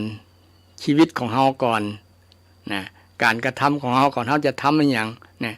ถ้าคนบอกเข้าใจมันก็เดินไปผิดแหละนะทำผิดแหละนะต้องเข้าใจต้องมีสัมมาทิฏฐิก่อนนะคนเราที่ดำเนินชีวิตไปเนี่ยเข้าใจผิดส่วนหลายศรัทธานะแก้ปัญหาชีวิตก็เข้าใจผิดส่วนหลายเช่นเดี๋ยวนี้เริ่มละอ่อนเริ่มบ่จะเริ่มละมีมาเหมือนละนะเช่นเข้าใจว่าบุหรี่อันอย่างก็อันที่ ไฟฟ้าบุหรี่ไฟฟ้าเนี่ยศรัทธานะละอ่อนไม่ยิงละอ่อนเนี่ยนะติดกันหลายคนนะเนี่ยนะเพราะว่ามันบ่มีควันนะมีอยู่แต่ต้องอยู่ในปากในหุ่นเวลาดูดก็นะแต่มันบ่ประเจิดประเจ้อแล้วมันก็ดูดีอย่างประมาณนั้นเข้าใจว่ามันบ่มีโทษเนี่ยมันบ่มีนิโคตินมันบ่มีสิ่งเสพติดทั้งหลายแต่เดี๋ยวนี้ทางภาครัฐหรือว่าหน่วยงานทางสาธารณสุขก็เริ่มมาหันความโทษภัยของสิ่งเสพติดเนี่ยที่เป็นบุหรี่ไฟฟ้าเนี่ยจริงอยู่มันอาจจะบอกโทษนักเท่ากับอันบุหรี่ที่มีควันมีอย่างนักนี่นะอันนี้มันเต็มแล้วนะแต่ว่าอันนี้เป็นภัยต่อเยาวชนนะที่เยาวชนบางคนอาจเข้าใจผิดว่าอันนี้คือนะสิ่งที่ทำให้เกิดความสุขศรัทธาเข้าใจว่าอันเนี้ยทำให้เกิดแก้ปัญหาได้ก็แก้ความง่อมความเหงาได้เนี่ยเป็นบ่มีโทษต่อร่างกายเนี่ยเข้าใจแบบเนี้ยเป็นมิจฉาทิฏฐินะศรัทธาละอ่อนกำลังมีมิจฉาทิฏฐิเนี่ยเข้าใจในการดำเนินชีวิตในการพฤติกรรมการกระทำของตัวเก่าเนี่ยนะแม้แต่คนใหญ่ก็ยังติดเนี่ยเป็นแบบอย่างที่บ่ดีให้กับเยาวชนกับลูกกับหลานเนี่ยโดยเฉพาะบุหรี่ไฟฟ้าเนี่ยอาตมาก็บ่เคยหันนะแต่ว่าหันในสื่อในอย่างนั้นนะลูกหลานที่อยู่ใกล้ๆกับบ่หันมันก็เพียงไปสูบบุหรี่ที่รุ่นเก่าๆน่ะนะบางทีมันก็มวนมันไปซื้อยาเส้นมามวนเอานั่นบุหรี่ธรรมชาติแต่บ่หันในบุหรี่หันในสื่อในทีวีนั่นแหละนะแต่ก็มีนักมีหลายเริ่มมีนักมีหลายแล้วเป็นภัยที่พ่อแม่บางคนบอกว่าลูกตัวเก่าติดบุหรี่ไฟฟ้าเพราะว่ามันต้องซื้ออะไรด้วยมันเสี่ยงนะมันโทษหลายอย่างน้องๆก็เสี่ยงตังค์แล้วเนาะตาฉะนั้นพอออกแม่ออก นักศีลนักบุญทั้งหลายก็เตือนหมั่นสังเกตดูแลลูกหลานตัวเองบางคนเนี่ยมันเขามีบุหรี่ไฟฟ้าอยู่ก็เอาจะสังเกตดูที่เก็บถังขยะก็อย่างก็ในเวลานั้นนะเขาไปนั่นพอเนาะถ้ามีอย่างไฟแช็กกันนะรูปร่างอย่างไฟแช็กไฟกับไฟนะยาวๆนะสีนั้นสีนี้เนี่ยถ้ามีแสดงว่าลูกหลานเขาลักสูบนะลักสูบกลัวพ่อแม่จะหันกลัวพ่อแม่จะดุจะว่านะฉะนั้นก็เตือนเขาก่อนที่มันจะติดไปนักกว่านี้นะด้วยความปรารถนาดีอาจจะบ่ถูกใจเยาวชนที่ตุลุงกำลังโอ้อยู่เนี่ยตุลุงปรารถนาดีต่อลูกหลานเนอะวันหน้าวันตาสมองเขาดีๆเนี่ยจะถูกสารต่างๆที่มันแฝงอยู่ในบุหรี่ไฟฟ้าเนี่ยมันทำร้ายสติสมองที่ดีๆของเฮาเนี่ยนะแทนที่จะคิดได้ดีนะคิดปราดเปรื่องนะคิดอันเป็น สร้างสรรค์ที่ดีๆขึ้นมันคิดบ่ได้ละเพราะว่าอันเนี้ยมันไปทำร้ายสติสมองของเฮาไปทำลายสมองจากนั้นก็จะเลยเป็นคนซึมๆเศร้าๆอย่างเกิดเหมือนคนที่อยู่ในอาการที่ติดยาติดอย่างเดียวกันจากนั้นก็ด้วยความปรารถนาดีในช่วงเทศกาลเข้าพรรษาเนี่ยก็เชิญชวนลูกหลานศรัทธาที่ฟังก็บอกลูกบอกหลานได้เนาะว่าตุลุงฝากบอกด้วยเน้อเตือนด้วยความปรารถนาดีตุลุงก็บ่ได้อย่างนะนอกจากจะได้กรรมว่าเสือกอย่างตุลุงมันบ่ใช่ชีวิตตุลุงอันนี้ก็ยอมเสือกแล้วเพราะว่าด้วยความปรารถนาดีบ่อยากหันเยาวชนติดสิ่งเสพติดสารสิ่งเสพติดเนาะนี่มาจากการความเข้าใจเนี่ยนะญาติโยมจากมิจฉาทิฏฐิมีความเห็นผิดเห็นผิดเห็นอย่างก็เพิ่นว่าเห็นกลงจักเป็นดอกบัวเห็นอย่าง คนที่มันตาบอดนะเพิ่นว่าความรักทำให้คนตาบอด ความเมาทำให้คนตาบอดเมานั่นเมานี่เนี่ยหลงนั่นหลงนี่หมดเนี่ยนะเพราะว่ามีความหันมีความเห็นนะมีความเข้าใจว่าสิ่งที่กำลังตัวเก่ากำลังเสพกำลังทำอยู่นั้นมันดีมันมีประโยชน์นี่ความเข้าใจแบบเนี้ยมันเป็นความเข้าใจผิดนะพระพุทธเจ้าว่ามันเป็นอบายมุขปากทางแห่งความเสื่อมหายนะไปว่าเจ้าก็ทดลองจะมาเสียดายไปรุนมากินแหนงไปรุนโอ้เจือตู้ลุงเจือตู้เจ้านะก็จะดีนะชีวิตอนาคตแต่เมื่อบางคนเมื่อ ติ๊กกึดใดแล้วมันขวายไปแล้วนะขวายแก้ยากลำบากนะจะแก้ไขก็เรื่องลำบากเช่นเราอ่อนมีความเชื่อเรื่องซักประเดี๋ยวก็เรื่องซักกันนักนะศรัทธาญาติโยมซักเพ้นลายนั้นลายนี้เนี่ยแปลงต่างหากเนาะเป็นหมื่นนะบางเตี้ยเป็นแสนก็มีนะเต็มลายเต็มตัวเลยนะทั้งไม่ยิงปอดใจแต่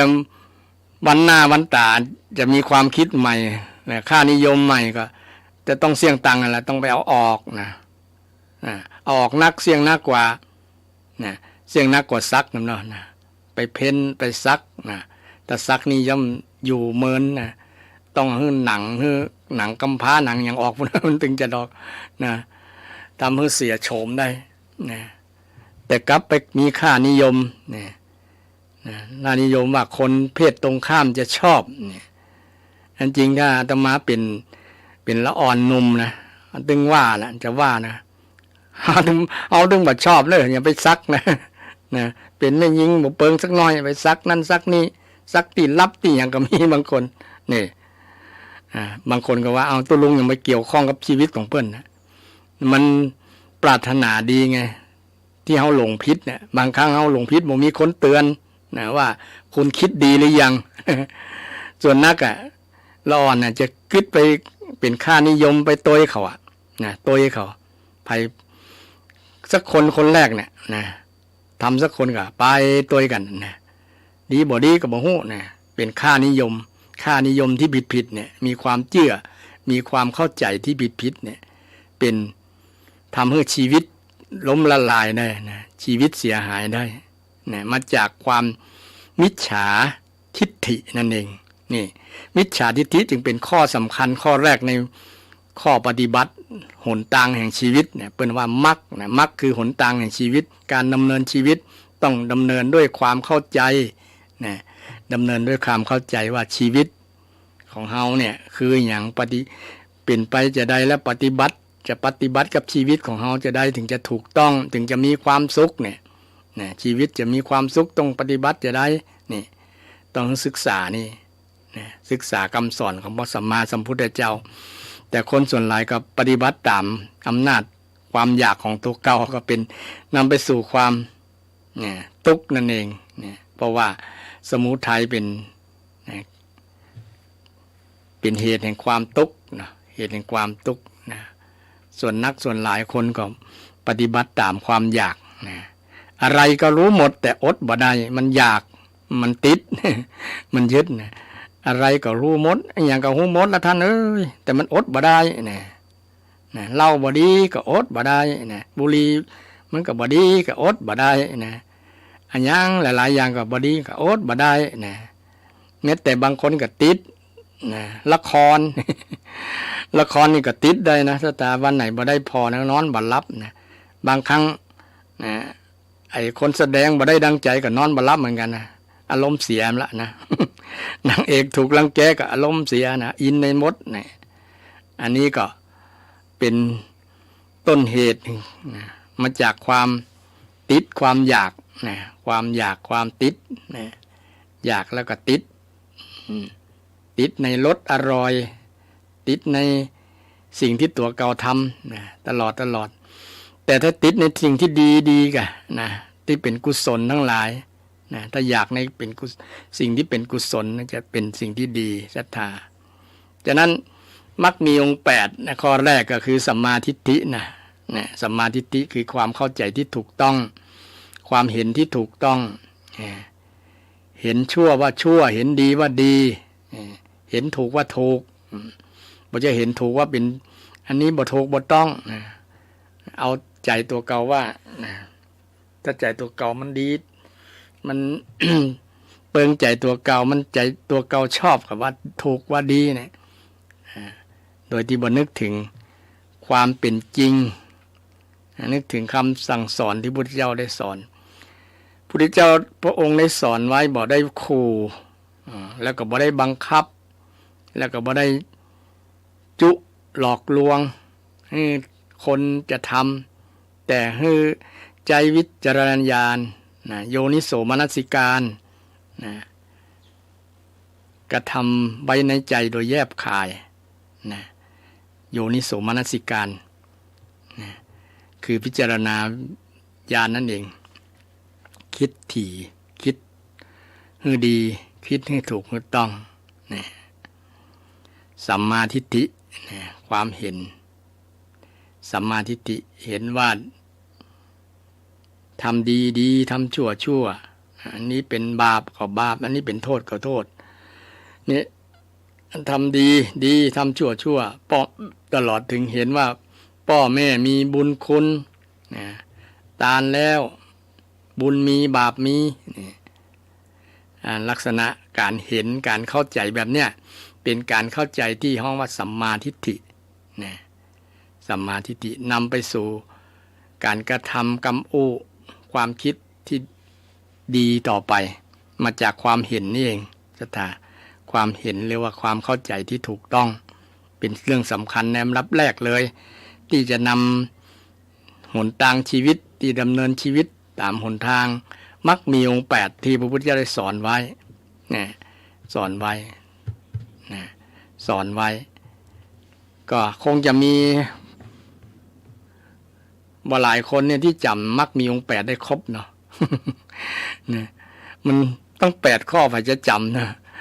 พอจะจำนี่บ่ให้จำนะตาแต่ว่าให้เข้าใจก็พอแล้วนะเข้าใจถ้า8ข้อเนี่ย จำยากก็คือจำแค่3 ข้อก็คือศีลสมาธิปัญญาเนี่ยแหละนะศีลสมาธิปัญญาย่อมาจากมรรคมีองค์8ข้อย่อมาละ3 ข้อเนี่ยศีลสมาธิปัญญาเนี่ยไอ้สมาธิที่นี่คืออย่างคือปัญญาเนี่ยกำลังพูดเรื่องปัญญาคือความรู้ความเข้าใจที่ถูกต้องเนี่ยปัญญาสัมมาสังกัปปะกับปัญญาเนี่ยมรรค2 ข้อแรกเนี่ยคือปัญญานะศรัทธาถ้าย่อมา3 ข้อจำไม่ง่ายนะนี่กำลังอู้เรื่องสัมมาทิฏฐินะความเห็นของคนแต่ก่อนในสมัยพุทธกาลเนี่ยมีนักมีหลาย62ความเห็นนะความเห็นต่างๆนานาเห็นเรื่องมีความเห็นเรื่องอันนั้นเรื่องอันนี้แตกต่างกันไปนะแต่ความเห็นเหล่านั้นก็แยกได้ว่าเป็นความเห็นที่สุดโต่ง2 อย่างนะสุดโต่ง2 อย่างคือเห็นว่าการดำเนินชีวิตเนี่ย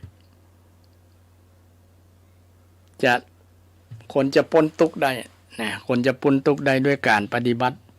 คือตัวเก่าลำบากนะเปิดว่าทุกขละกิริยานะทุกขละกิริยาบางลัทธิบางศาสนาเนี่ยเปิ้นนอนบนเหล็กแหลมก็นะดัดตัวก็นะเป็นโยคีนุ่งลมห่มผ้าก็เนี่ยบ่มีเสื้อผ้านะแก้ผ้ามดเลยบ่มีอาภรณ์ทั้งหลายอันนี้ก็เป็นลัทธิที่มีความเห็นว่าการจะหลุดพ้นการจะหลุดพ้นจากการจะบรรลุบรรลุธรรมสูงสุดเนี่ยต้องทำทำให้ตัวลำบากแต่ลัทธิสุดตรงข้อหนึ่งก็คือเมาในกามคุณเพราะว่าคนลัทธิเหล่านี้เชื่อว่าบ่มีชาติหน้าละนะมีชาติเดียวเนี่ยนะจะได้ก็ของมันม่วนเต็มที่แล้วนะไผจะได้รับความลำบากอย่างกระจ้างของข้าพเจ้าเนี่ยมีความสุขอย่างเดียวกับพอละนะเสวยสุขเสพนะกามคุณทั้งหลายรูปรสกลิ่นเสียงนะ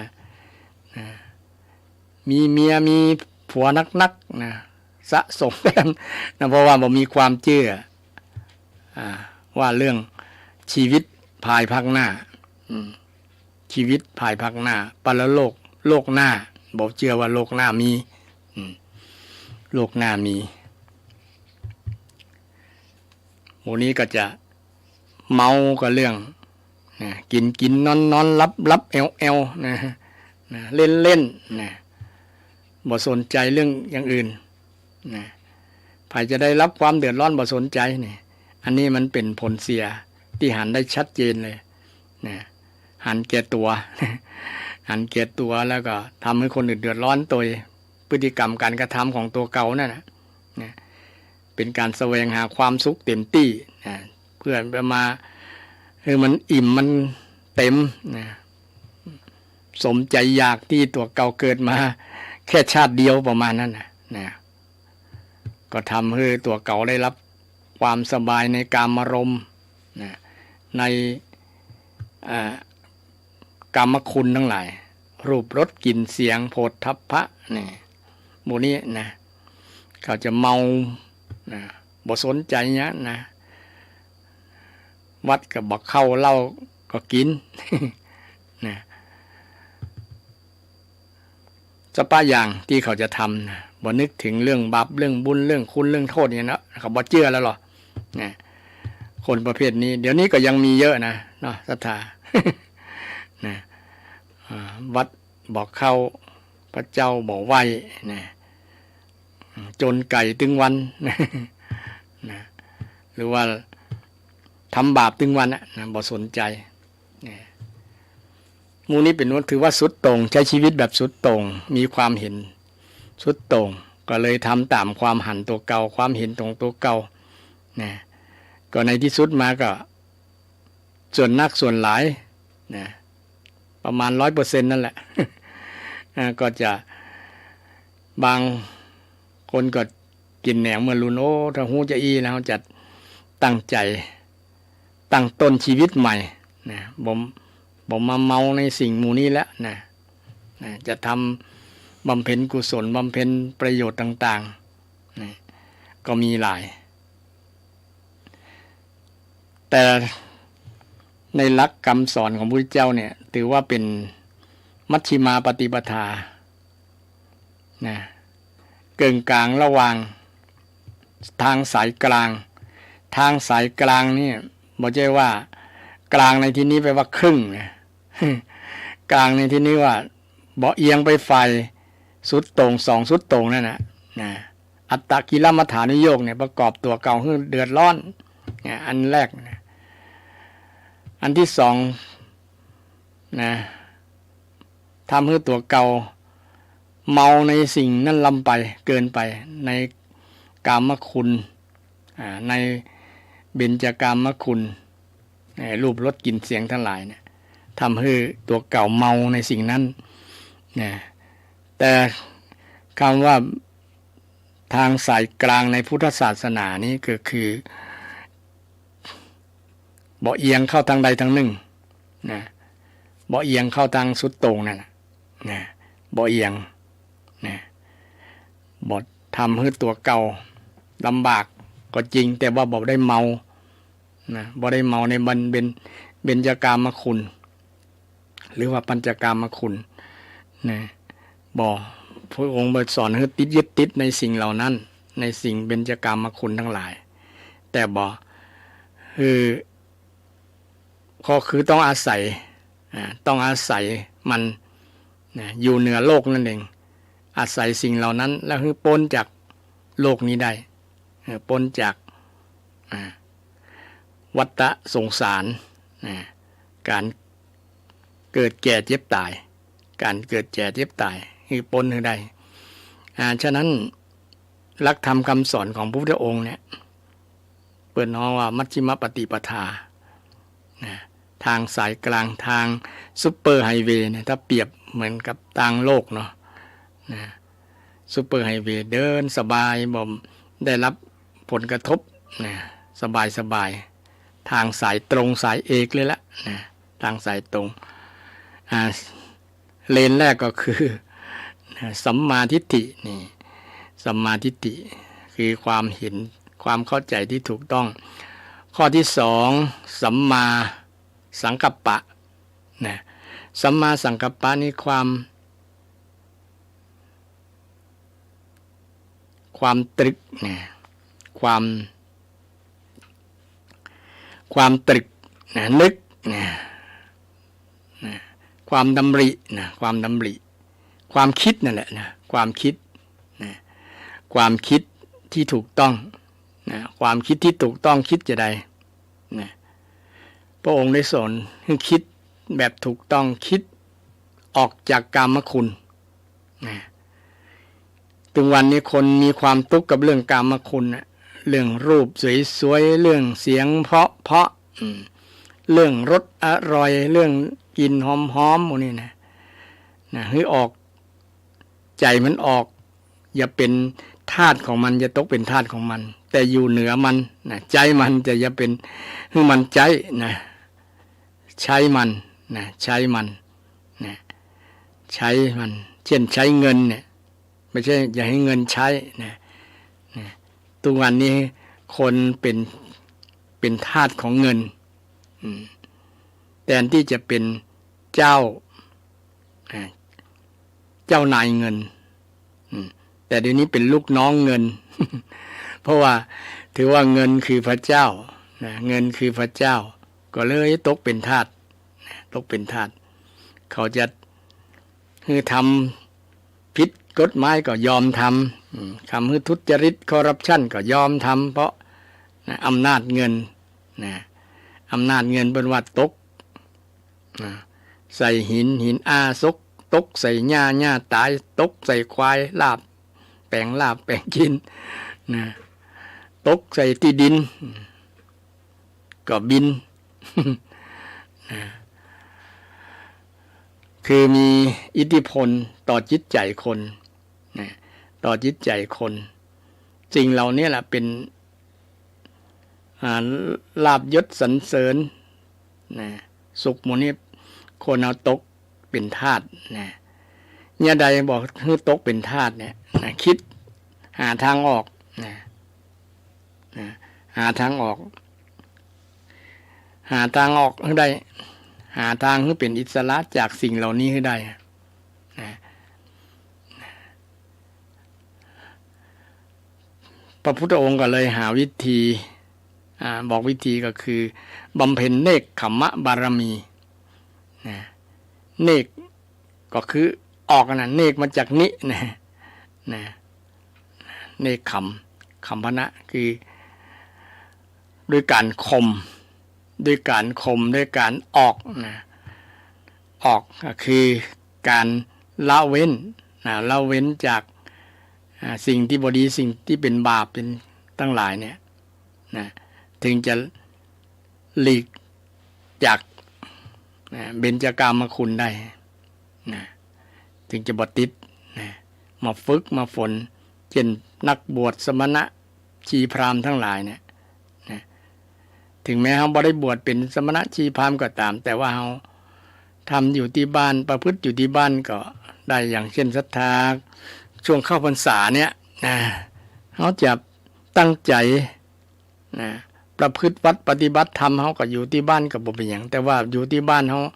บางครั้งเขาสงสัยเขาจะถามไผก็บ่มีไปถามนอกจากเขาจะไปวัดไปวาหนึ่งไปวัดไปวาก็ได้สนทนาธรรมกันกับคนที่เป็นกัลยาณมิตรที่มีจิตใจงดงามที่จะปรึกษาหารือได้เกี่ยวกับเรื่องธรรมะธรรมโมแต่บางคนบางท่านไปวัดไปวาไปเล่าขวัญคนนั้นคนนี้นะเล่าขวัญลูก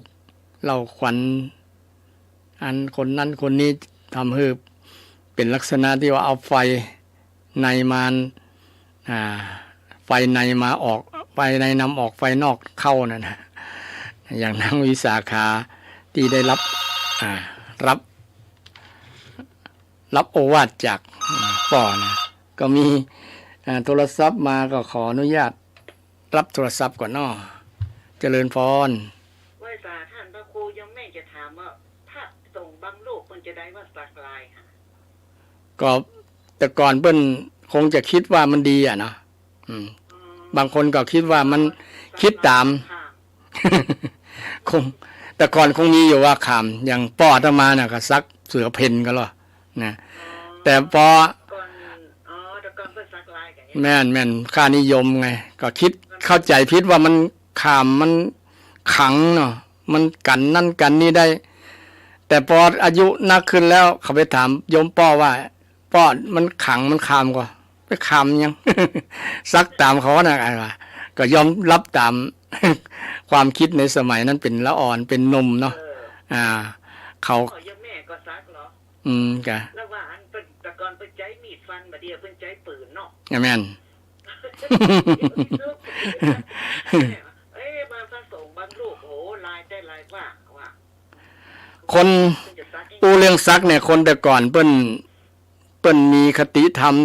ซักอยู่ในจิตในใจเปิ้นเลยเหรอเจนเปิ้นซักคำว่าพ่อว่าแม่นะอยู่ที่อกซ้ายอกขวาเนาะอกซ้ายนั่นน่ะเปิ้นเวลาจะย่าหยังคือมันมีสัญลักษณ์มีอนุสรณ์อ๋อพ่อเฮาอยู่นี่แล้วแม่เฮาอยู่นี่แล้วน่ะมันเป็นคุณธรรมเหรอแม่นพ่อมีคุณ10พ่อมีคุณ21แม่12เน้อนะนึกถึงบุญคุณของพ่อของแม่เนาะแต่เดี๋ยวนี้ซักนี่อย่างเอาซักเอาตามค่านิยมน่ะซักเอาคิดว่ามันงามมันเท่อย่างประมาณน่ะแรงดึงดูดแม่เขานี่แข่งไปตุ่มน้ำคันยังอายได้ขตายเนอะนั่นนะกาอะไรโอ้เดี๋ยวนี้ละอ่อนโอ้แม่นอย่างว่าแล้วมันเป็นยุคของไผ่ของมันเดี๋ยวเขาจะว่าตุลุงเสือกอย่างมันเป็นขาของข้าเจ้าแล้วก็กูซักก่อนอาตมาถึงบทชอบตั้งแต่เป็นละอ่อนแล้วนะเจ้ายมแม่มาหันเจ้าไหนซักลายเขาซื้อว่าใครจางใครมาใครเลือกใส่จะใดเลยอาตมาถึงถามตัวเก่าว่าซักไปเพื่ออย่างนะ ซักไปเพื่อหยังก็ถามตัวเก่าเนาะน่ะเสี่ยงตังตัวน่ะเจ็บตัวตัวน่ะมันก็บ่มี แต่ก่อนนี้เพิ่นถือกระถาเพิ่นมาไปหาหมอเนาะเพิ่นก็ดีแต่นะแต่ก่อนนั้นเนาะอันคนซักเต็มตัวนะมีเสือทองอยู่บ้านอาตมาเกิดบ้านเกิดนะเสือทองนี่ซักเต็มตัวนะยิงที่แรกยิงบ่เข้าแต่ว่าไปทำพิษศีลพิษธรรมนักเลยมันก็เสื่อมเนาะแต่ก่อนซักซิดไปหรอนะมันเสื่อมเปิ้นต้องถือเข่งเนาะแม่นต้องมีศีลธรรมคนซักนี่ต้องมีศีลธรรมกินบ่ซักบ่ก็บ่กินนะสมัยแม่นต้องรักษาสัจจะเด้อครูบาอาจารย์สอนจะได้ต้องรักษาแล้วจะไปเนรคุณพระอย่าไปเนรคุณครูบาอาจารย์ที่เปิ้นที่ซักแต่ก่อนเปิ้นซักเปิ้นด้วยความบริสุทธิ์ใจเหรอนะซักเพื่อคติธรรมเป็นอนุสรณ์ระลึกนึกถึงคุณพ่อคุณแม่นึกถึงธรรมะบางคนจำบ่ได้เนาะครูบาอาจารย์สอนอย่างพ่องที่มันดีๆน่ะเลยคือครูบาอาจารย์ซักไว้คือกรรมเนี่ยมันจะลืมแบบนั้นน่ะประมาณนั้นน่ะคนแต่ก่อนนี้เปิ้นนับถือครูบาอาจารย์เปิ้นบ่ย่ำเนาะแม่นบ่ย่ำแม่นนะเดียวโอ้ซักลายเปิ้นลายก่อนลายไปอันน่ะแบบนี้มันเป็นในอย่างพาณิชย์ไปอย่างเนาะเป็นการเรื่องการค้าเรื่องพาณิชย์อ่ะเต็มหน้าอย่างเน้นแอร์เต็มหน้าเต็มตานั่นน่ะซักแต่ซักว่าแม่นยังแม่ถามตะเอี้ยนนะเจ้าเจริญพรสาธุไว้สาเจ้าแม่เพิ่นก็ฟังถึงวันแล้วก็มาสนทนามาร่วมรายการเป็นประจำเนาะก่อนอนุโมทนาสาธุก็เป็นการดีศรัทธามีความสงสัยอย่างเนาะเกี่ยวกับตะกี้เรื่องสักยันเนาะสักยันเพิ่นก็ถามพาดพิงถึงตุเจ้าเนาะว่าตุเจ้าบางตนเพิ่นสักยันนะเพิ่นสักมาก่อนนะเนาะก็ก่อนคงมีค่านิยมมีความชอบที่อยากจะซักแต่ประเดี๋ยวคงจะ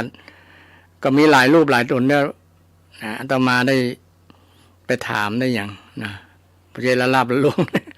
นะแต่เปิ้นก็ว่าใครเอาออกอยู่แต่ว่ามันเสี่ยงตังนักก็เลยเอาละแวะนะแถมอย่างนึงก็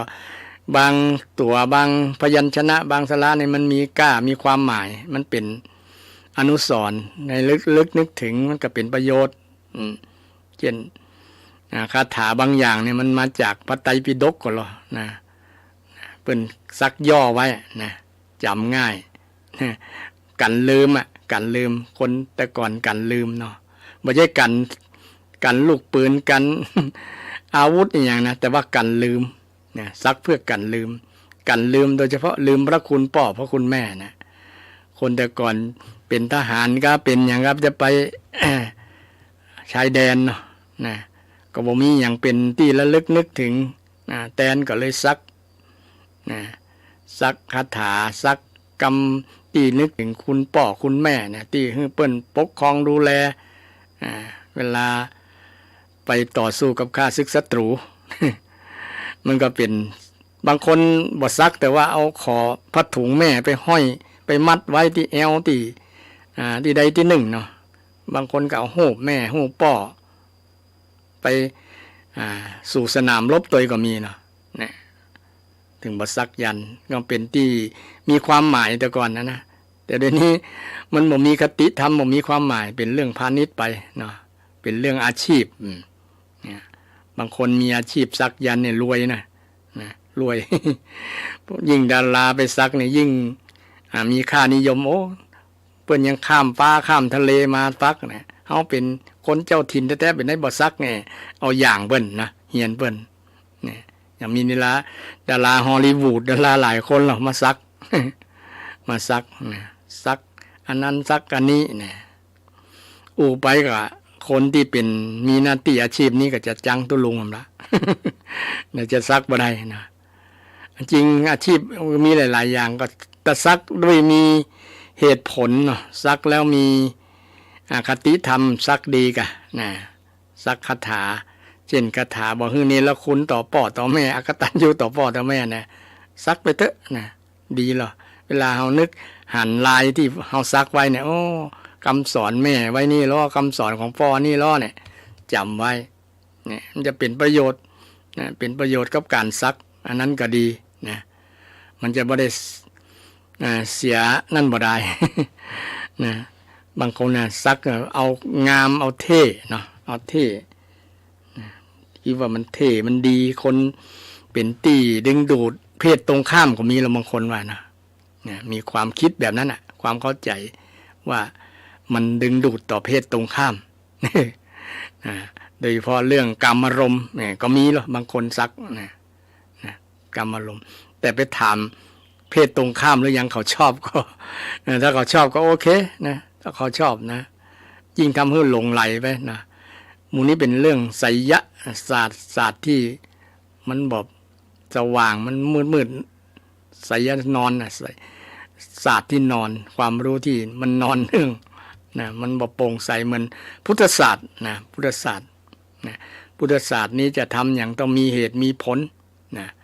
พุทธเจ้าสอนให้เป็นคนมีเหตุมีผลนะลองตั้งคำถามตัวเก่านะทำเพื่อนะเพื่ออะไรนะทำเพื่ออะไรนะเพื่อความอยากอะเขาอยากเป็นได้ถึงอยากแล้วมันมีความสุขก่อบางคนนี้ก็ได้ทำแล้วก็ตามมีความสุขบางอย่างนี่เขาทำตามความอยากเนี่ยทำแล้วก็บางครั้งใครมีนั่นก็มีแล้วก็อันละนะมีแล้วก็อันละ มันก็มหันดีขึ้นมหันประเสริฐขึ้นนะเพราะมันเป็นตัวความอยากของใจเนี่ยมันเลยเป็นทุกข์นะแล้วก็มากินแหนงเมื่อล้นโอ้หูจะเอียงบ่ซักเลยหูจะเอียงบ่ทำเลยนะก็มีหลายคนหรอนะบางคนอยากจะเอาออกซักไปสักปี2 ปี3 ปี4 ปีนะใกล้แล้วเนาะนะว่ามันโอ้ทำให้ เป็นผลกระทบต่อสุขภาพกายนะบางครั้งอาจเป็นเชื้อนะเป็นเชื้อได้รับเชื้อมะเร็งที่เขาซักไปนั่นก็อาจจะเป็นได้เพราะว่ามันไปถูกกับเลือดเนาะน้ำยาที่ซักไปน่ะนะมันไปสมกับเลือดเดียวมันปีออกมันไหลออก อันนี้ก็ด้วยความปรารถนาดีจะว่าตุ้ลุงเสือกตุ้ลุงอย่างก็ว่าจังเด้อเนาะแต่ถ้าไผเจื้อถ้าไผพิจารณาตัวเก่านะคนที่ยังบ่ไปทำแล้วก็คิดให้ดีนะก็ชีวิตของทุกท่านก็เป็นของทุกท่านนั่นแหละนะแล้วแต่จะตัดสินใจแต่ก่อนที่จะตัดสินใจนะพิจารณาดีๆก่อนนะพิจารณาดีๆนะกึดนักๆก่อนนะที่จะเพราะว่ามันบางอย่างบางสิ่งแล้วตัดสินใจแล้วมันผิดพลาดไปแล้วมันแก้ยากนะแก้ยากแก้ยากเช่นบางคนตัดสินใจไปมีมิจฉาชีพไปทำมิจฉาชีพอย่างเงี้ยเนาะนะก็ไปอนาคตก็ไปอยู่ในคอกในตารางเนี่ยนะบางคนโอ้หน้าตาจะดีความรู้จะดีแต่ว่าไปประกอบมิจฉาชีพมันส่วนต่างกับมรรคมีองค์8นะมรรคมีองค์8เป็นสัมมาชีพนะสัมมาชีพนะบอกไปหลอกลวงบอกไปทุจริตคอร์รัปชันไปทำด้วยลำแข้งตัวเก่าถึงจะได้น้อยก็ภาคภูมิใจตามกำลังที่เราทำได้เนี่ยเปิ้นมีสันโดษนะความดีใจนะพอใจที่ตัวเก่ามีตัวเก่าเป็นเนี่ยนะก็ถือว่ามีความสุขแล้วนะฉะนั้นถ้าเราไปตัดสินใจไปคิดผิดนี่ที่ว่าห้องว่าสัมมาอามิจฉาทิฏฐิไปคิดไปเห็นผิดนะตะกี้องค์ธรรมมักมีองค์ที่2นะองค์ที่2คือสัมมากัมมันตะคือคิดนะที่เกี่ยวข้องว่าคิดอยากจะออกจากกามนะเช่นช่วงเข้าพรรษาเนี่ยศรัทธาอยากจะออกจากเหล้าอยากจะออกจากวงเหล้านี่การคิดแบบนี้เป็นสัมมาทิฏฐิแล้วนะศรัทธาแต่บางคนอยากจะเข้าวงเหล้าเนี่ยเป็นมิจฉาทิฏฐิแล้วนะนี่เข้าคิดง่ายๆนะบางคนคิดอยากจะไปสนทนาวงเหล้าหันเขาม่วนนะอูดจากันบอกพอช่วงที่เขาทะเลาะกันนะเนาะกินเหล้าแล้วก็ทะเลาะกันบางคนเป็นป่อเป็นลูกกันยังว่ากิงหาบาให้กันจดโลกุยกันก็มีฆ่ากันก็มีเพราะไปอยู่ในวงเหล้านะวงเหล้าเนี่ยเหล้านี่เป็นอบายมุขนะศรัทธาอบายมุขทำให้เป็นปากทางแห่งความหายนะนะความเสื่อม ปากทางแห่งความเสื่อมเราเนี่ย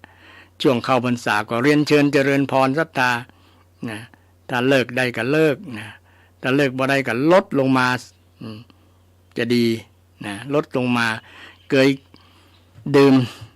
นะ1 แบนเกินขวด1 กลมนะก็ลดลงมาสักกึ่งก็ยังดีนะลดจำนวนแต่บางคนว่าผมลดแล้วตุลงลดอย่างลดจำนวนคนแต่ก่อน 4-5 คนเดี๋ยวนี้เหลือ2 คนนี่ลดแบบนี้ยิ่งเพิ่มจำนวนเหล้านะ เพิ่มแอลกอฮอล์อยู่ใน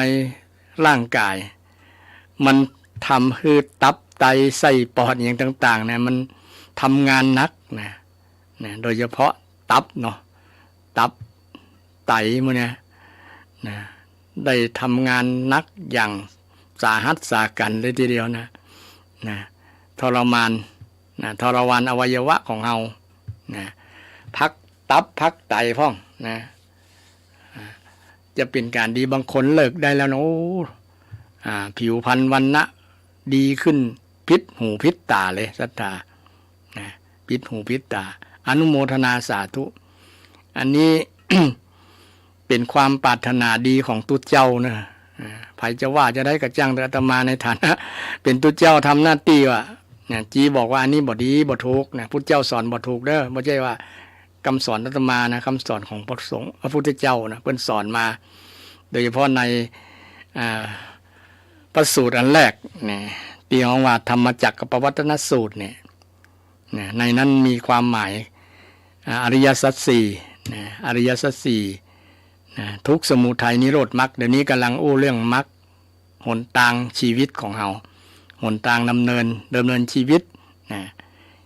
คิดอย่างถูกต้อง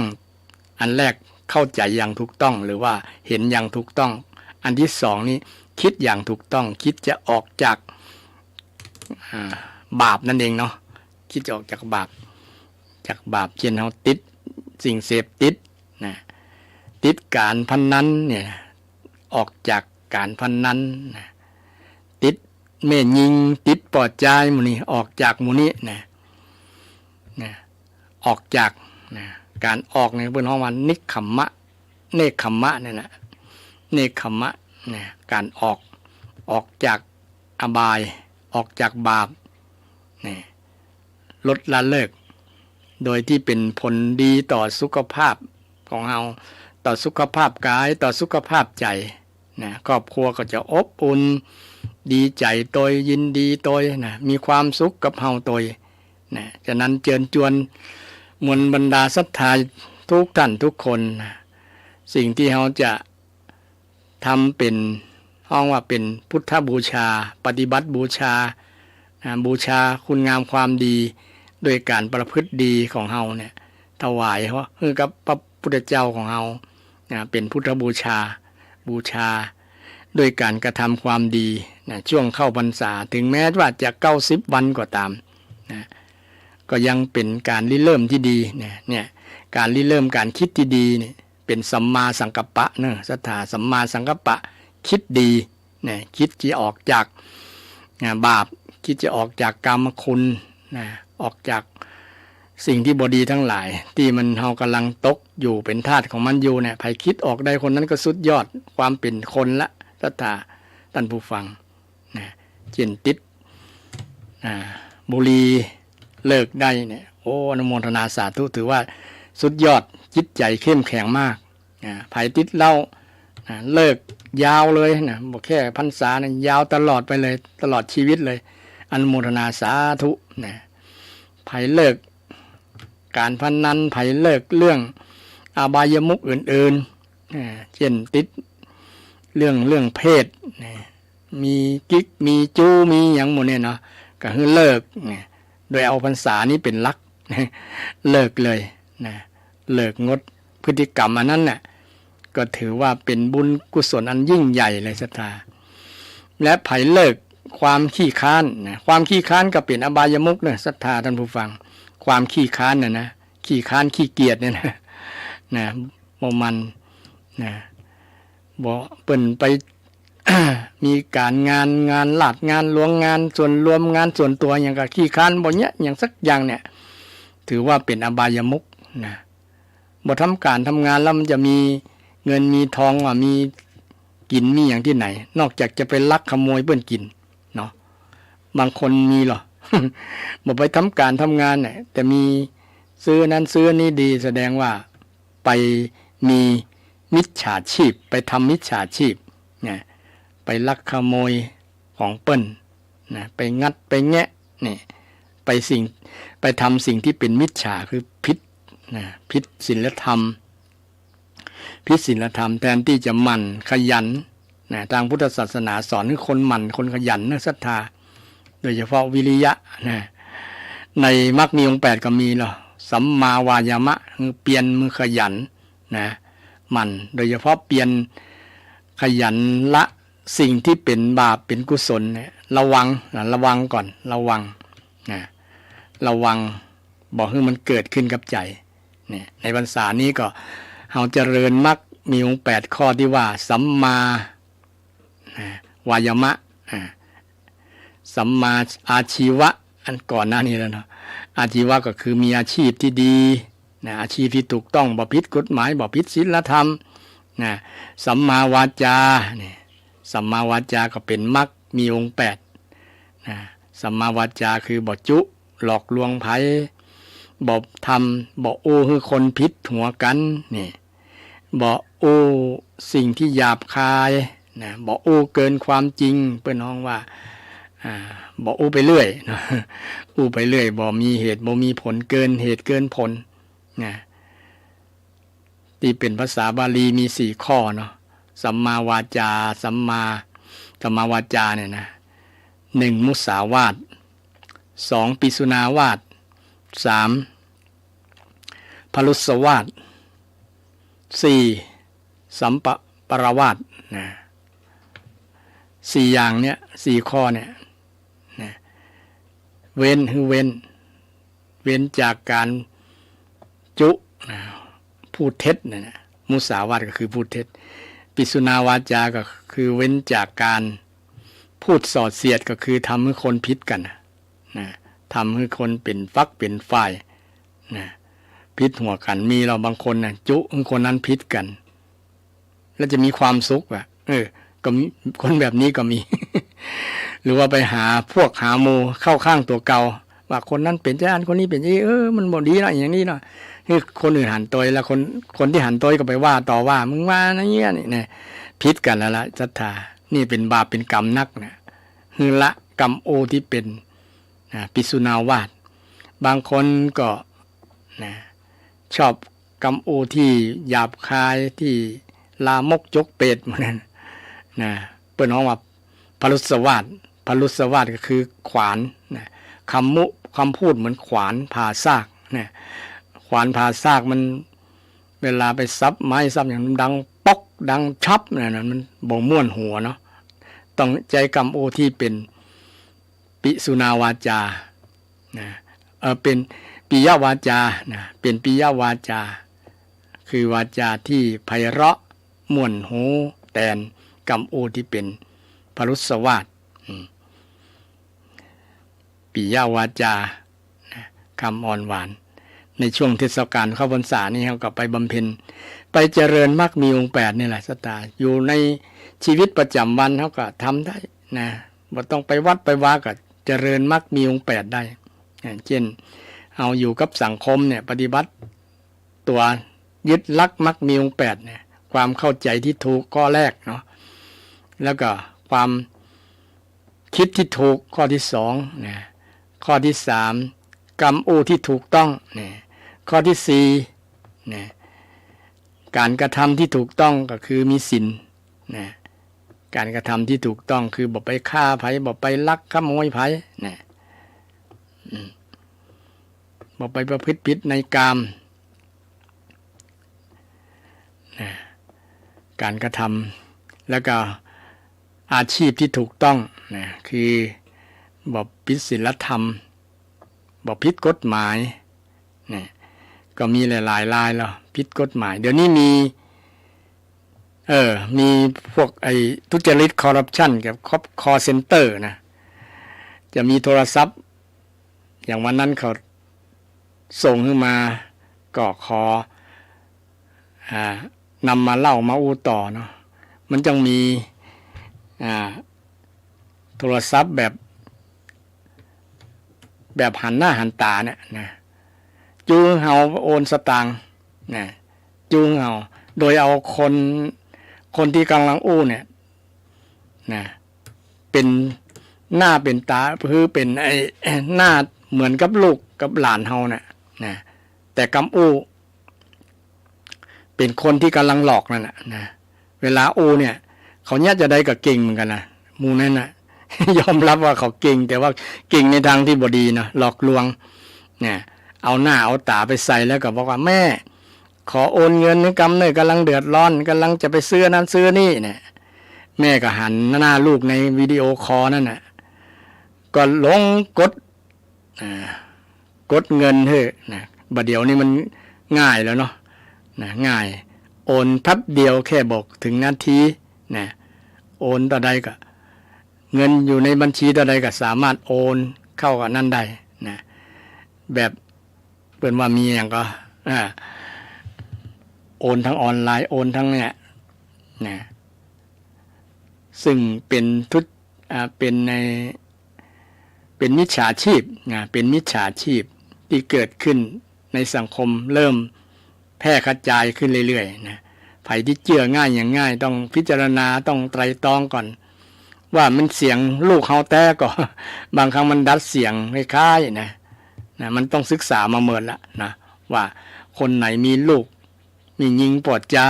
นะหน้าตาเป็นใจมันก็ก๊อปปี้อันหน้าตานั่นแหละแล้วก็ไม่เอาหน้าตาของลูกของหลานเฮาเนี่ยนะไปโชว์ที่วิดีโอคอลนะเฮาก็เลยเชื่อไป เลยเสี่ยงสตางค์ไปนะนี่ก็เกิดขึ้นในสังคมจริงแล้วนะคนที่ดำเนินชีวิตไปทางมิจฉาชีพนะบ่มีสัมมาอาชีพนะบ่ทำสัมมาชีพนะเป็นมิจฉาชีพที่ไปหลอกลวงคนทำให้เกิดความเสียหายนะซึ่งก็เกิดขึ้นจริงแล้วนะศรัทธาท่านผู้ฟังทั้งหลายก็ระมัดระวังตัวเนื้ออาตมาก็เคยถูกหลอกมาเหมือนกันนะ โดยเฉพาะหมู่ที่ไปขายครัวขายเครื่องใน ไฟฟ้าอย่างต่างๆเนาะอันนี้มันก็บ่เชิงหลอกแต่ว่ามันเป็นหลอกอันราคาไง ราคามันหมดบอกแปลงขนาดนี้แต่ด้วยคำอู้คำจาของมันนะด้วยอย่างมีหลักฐานเอาคนนั้นคนนี้มาอ้างเนี่ยเขาก็เลยเชื่อนะแต่พอไปถามคนที่ถูกอ้างจริงบ่ได้เอาแล้วบ่ได้มีแล้วก็เลยเป็นว่าเขาถูกหลอก หลอกเกินนึงนะหลอกแต่เขายังได้อันสินค้าอยู่แต่สินค้าบ่ได้มาตรฐานนะสินค้ามันบ่ได้มาตรฐานสินค้ามันบ่ได้มาตรฐานแต่มันราคามันเกินมาตรฐานนั้นนะก็เลยว่าเชิงหลอก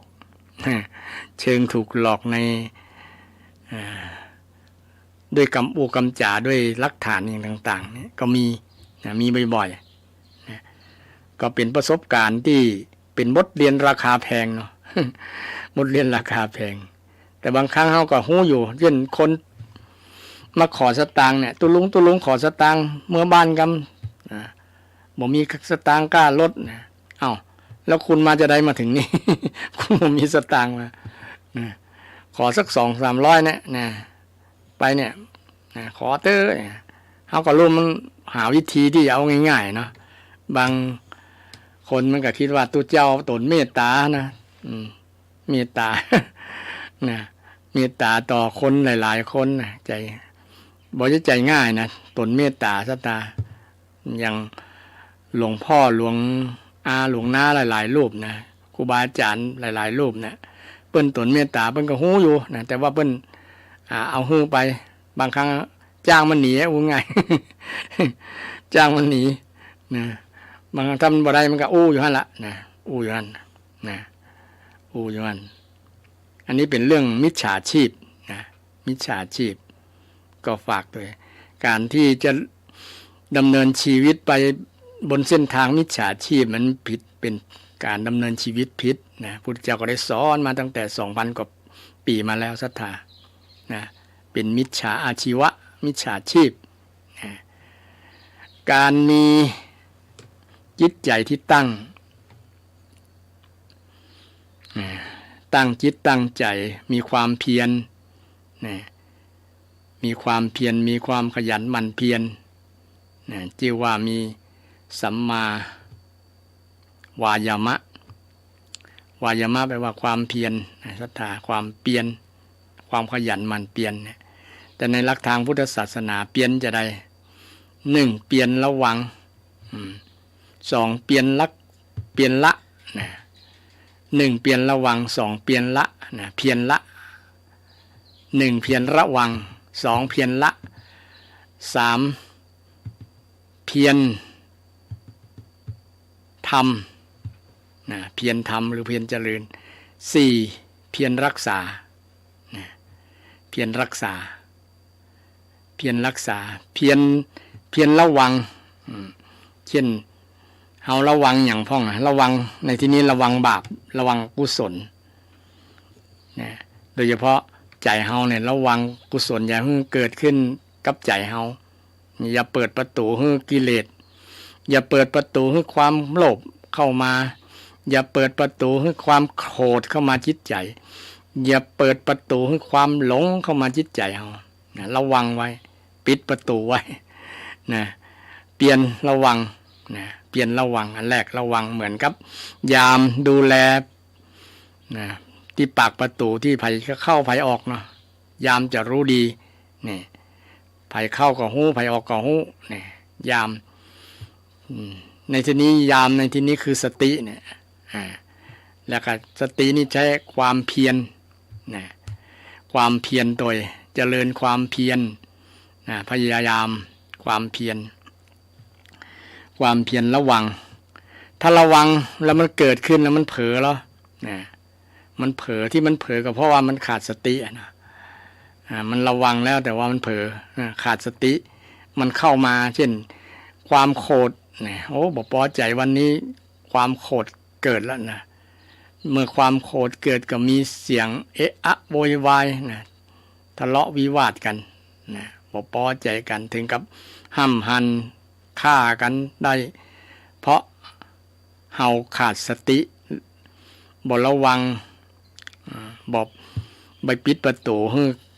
ความโกรธมันเกิดในจิตใจเมื่อความโกรธเกิดในจิตใจแล้วจะได้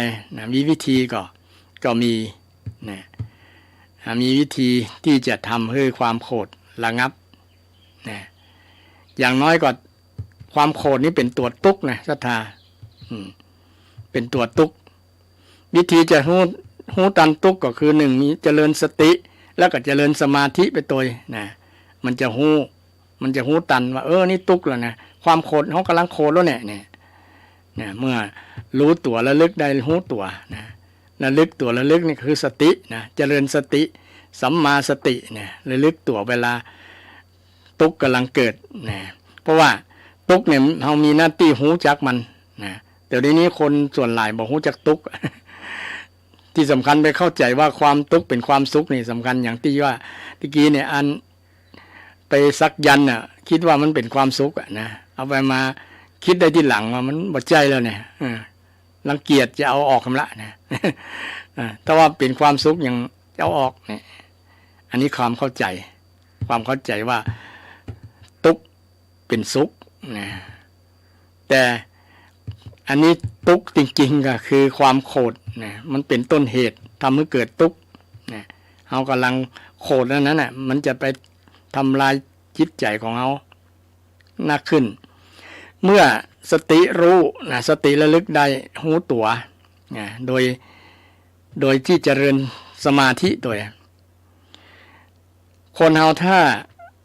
มีอย่างเกิดขึ้นปัญหาชีวิตเนี่ยถ้า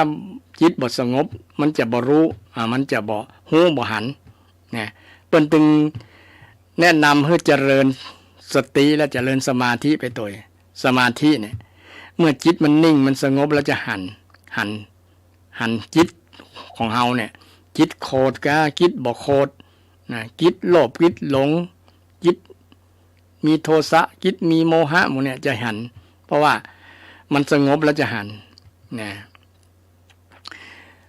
มันจะหันนะเหมือนกับฝุ่นเนาะฝุ่นถ้าได้สงบแล้วมันลงมันได้จับกับพื้นแล้วนะเช่นเราดูที่พื้นเรือนของเราเนี่ยที่เราเคยถูเคยเจ็ดเนี่ยเนาะเวลาฝุ่นหนาๆเนี่ยเขาจะบหันอย่างเลยนะมันเพราะว่ามันยังฟุ้งอยู่นะเหมือนเขาจิตเขามันฟุ้งเลยนะเหมือนกับฝุ่นมันฟุ้งเนี่ยเวลารถวิ่งไปนะวิ่งถนนที่มันฝุ่นนักๆนะบางครั้งบหันตางเลยนะบหันตางมันมืดมันเต็มไปด้วยฝุ่นแต่มันทันสงบแล้วนะแต่มันทันสงบแล้วตางมันจะเปล่งจะหันชัดเจนนะจิตของเฮาเหมือนกันถ้ามันบ่ฟุ้งนะท่านบ่ฟุ้งมันสงบแล้วมันจะหันปัญหาหันทุกข์นะหันตัวเฮาหันจิตของเฮานี่ในการเจริญสติการเจริญสมาธิเนี่ยการโดยเฉพาะสมาธิเนี่ยเปิ้นตึงว่าเป็นวิธีที่จะทำให้หันทุกข์แล้วก็จะแก้ทุกข์โดยที่เจริญสติเนี่ยเมื่อสตินึกได้แล้วเฮาทุกข์แล้วเฮาจะเจริญธรรมอันนี้เช่นแผ่เมตตาการอย่างการเนี่ยวิธีแก้เนี่ยศรัทธาท่านผู้ฟังเฮาเจริญธรรมมักมีองค์8เนี่ยบางครั้งทั้ง8อย่างพร้อมๆกันเลยนะเช่นสติสมาธิเนี่ยวิริยะหรือว่า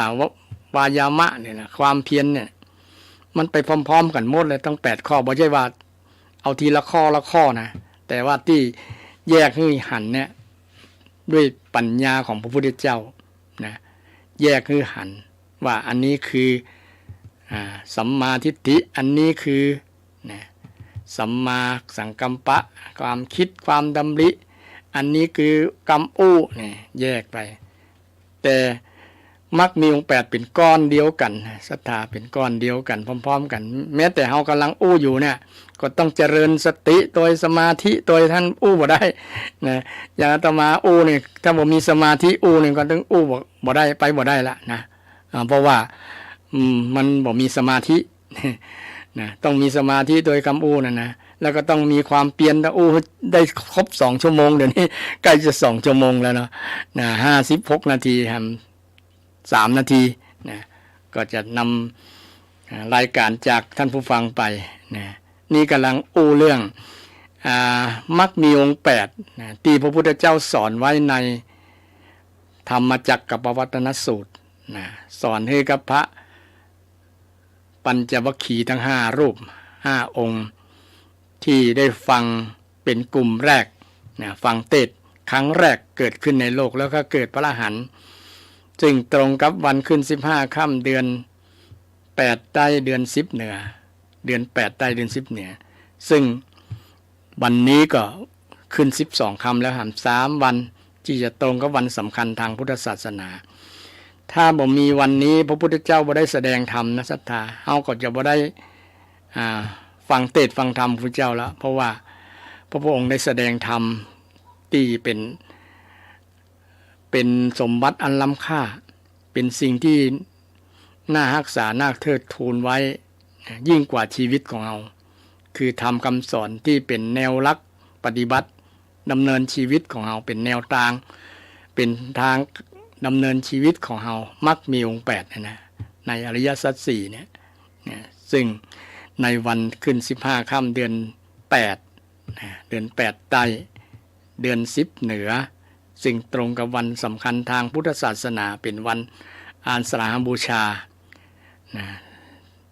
ได้มาจุดจอดรถถึงในวันปีนี้ตรงกับวันที่20กรกฎาคม2567ก็เรียนเชิญเจริญพรญาติโยมได้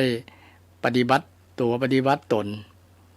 ในช่วงเทศกาลเข้าพรรษาตัววันที่20เป็นวันเข้าพรรษาของศรัทธาตัวเนาะวันที่21เป็นวันเข้าพรรษาของพระสงฆ์องค์เจ้าทั่วโลกวันที่21 1ค่ำเป็นวันเข้าพรรษาศรัทธาบางคนยังเข้าใจว่าวันเข้าพรรษาคือวันมาอาสาฬหบูชาวันที่21ก็ทำความเข้าใจให้ใหม่นะวันที่เข้าพรรษาจริงๆคือวันแรม1ค่ำเดือน8ใต้เดือน10เหนือ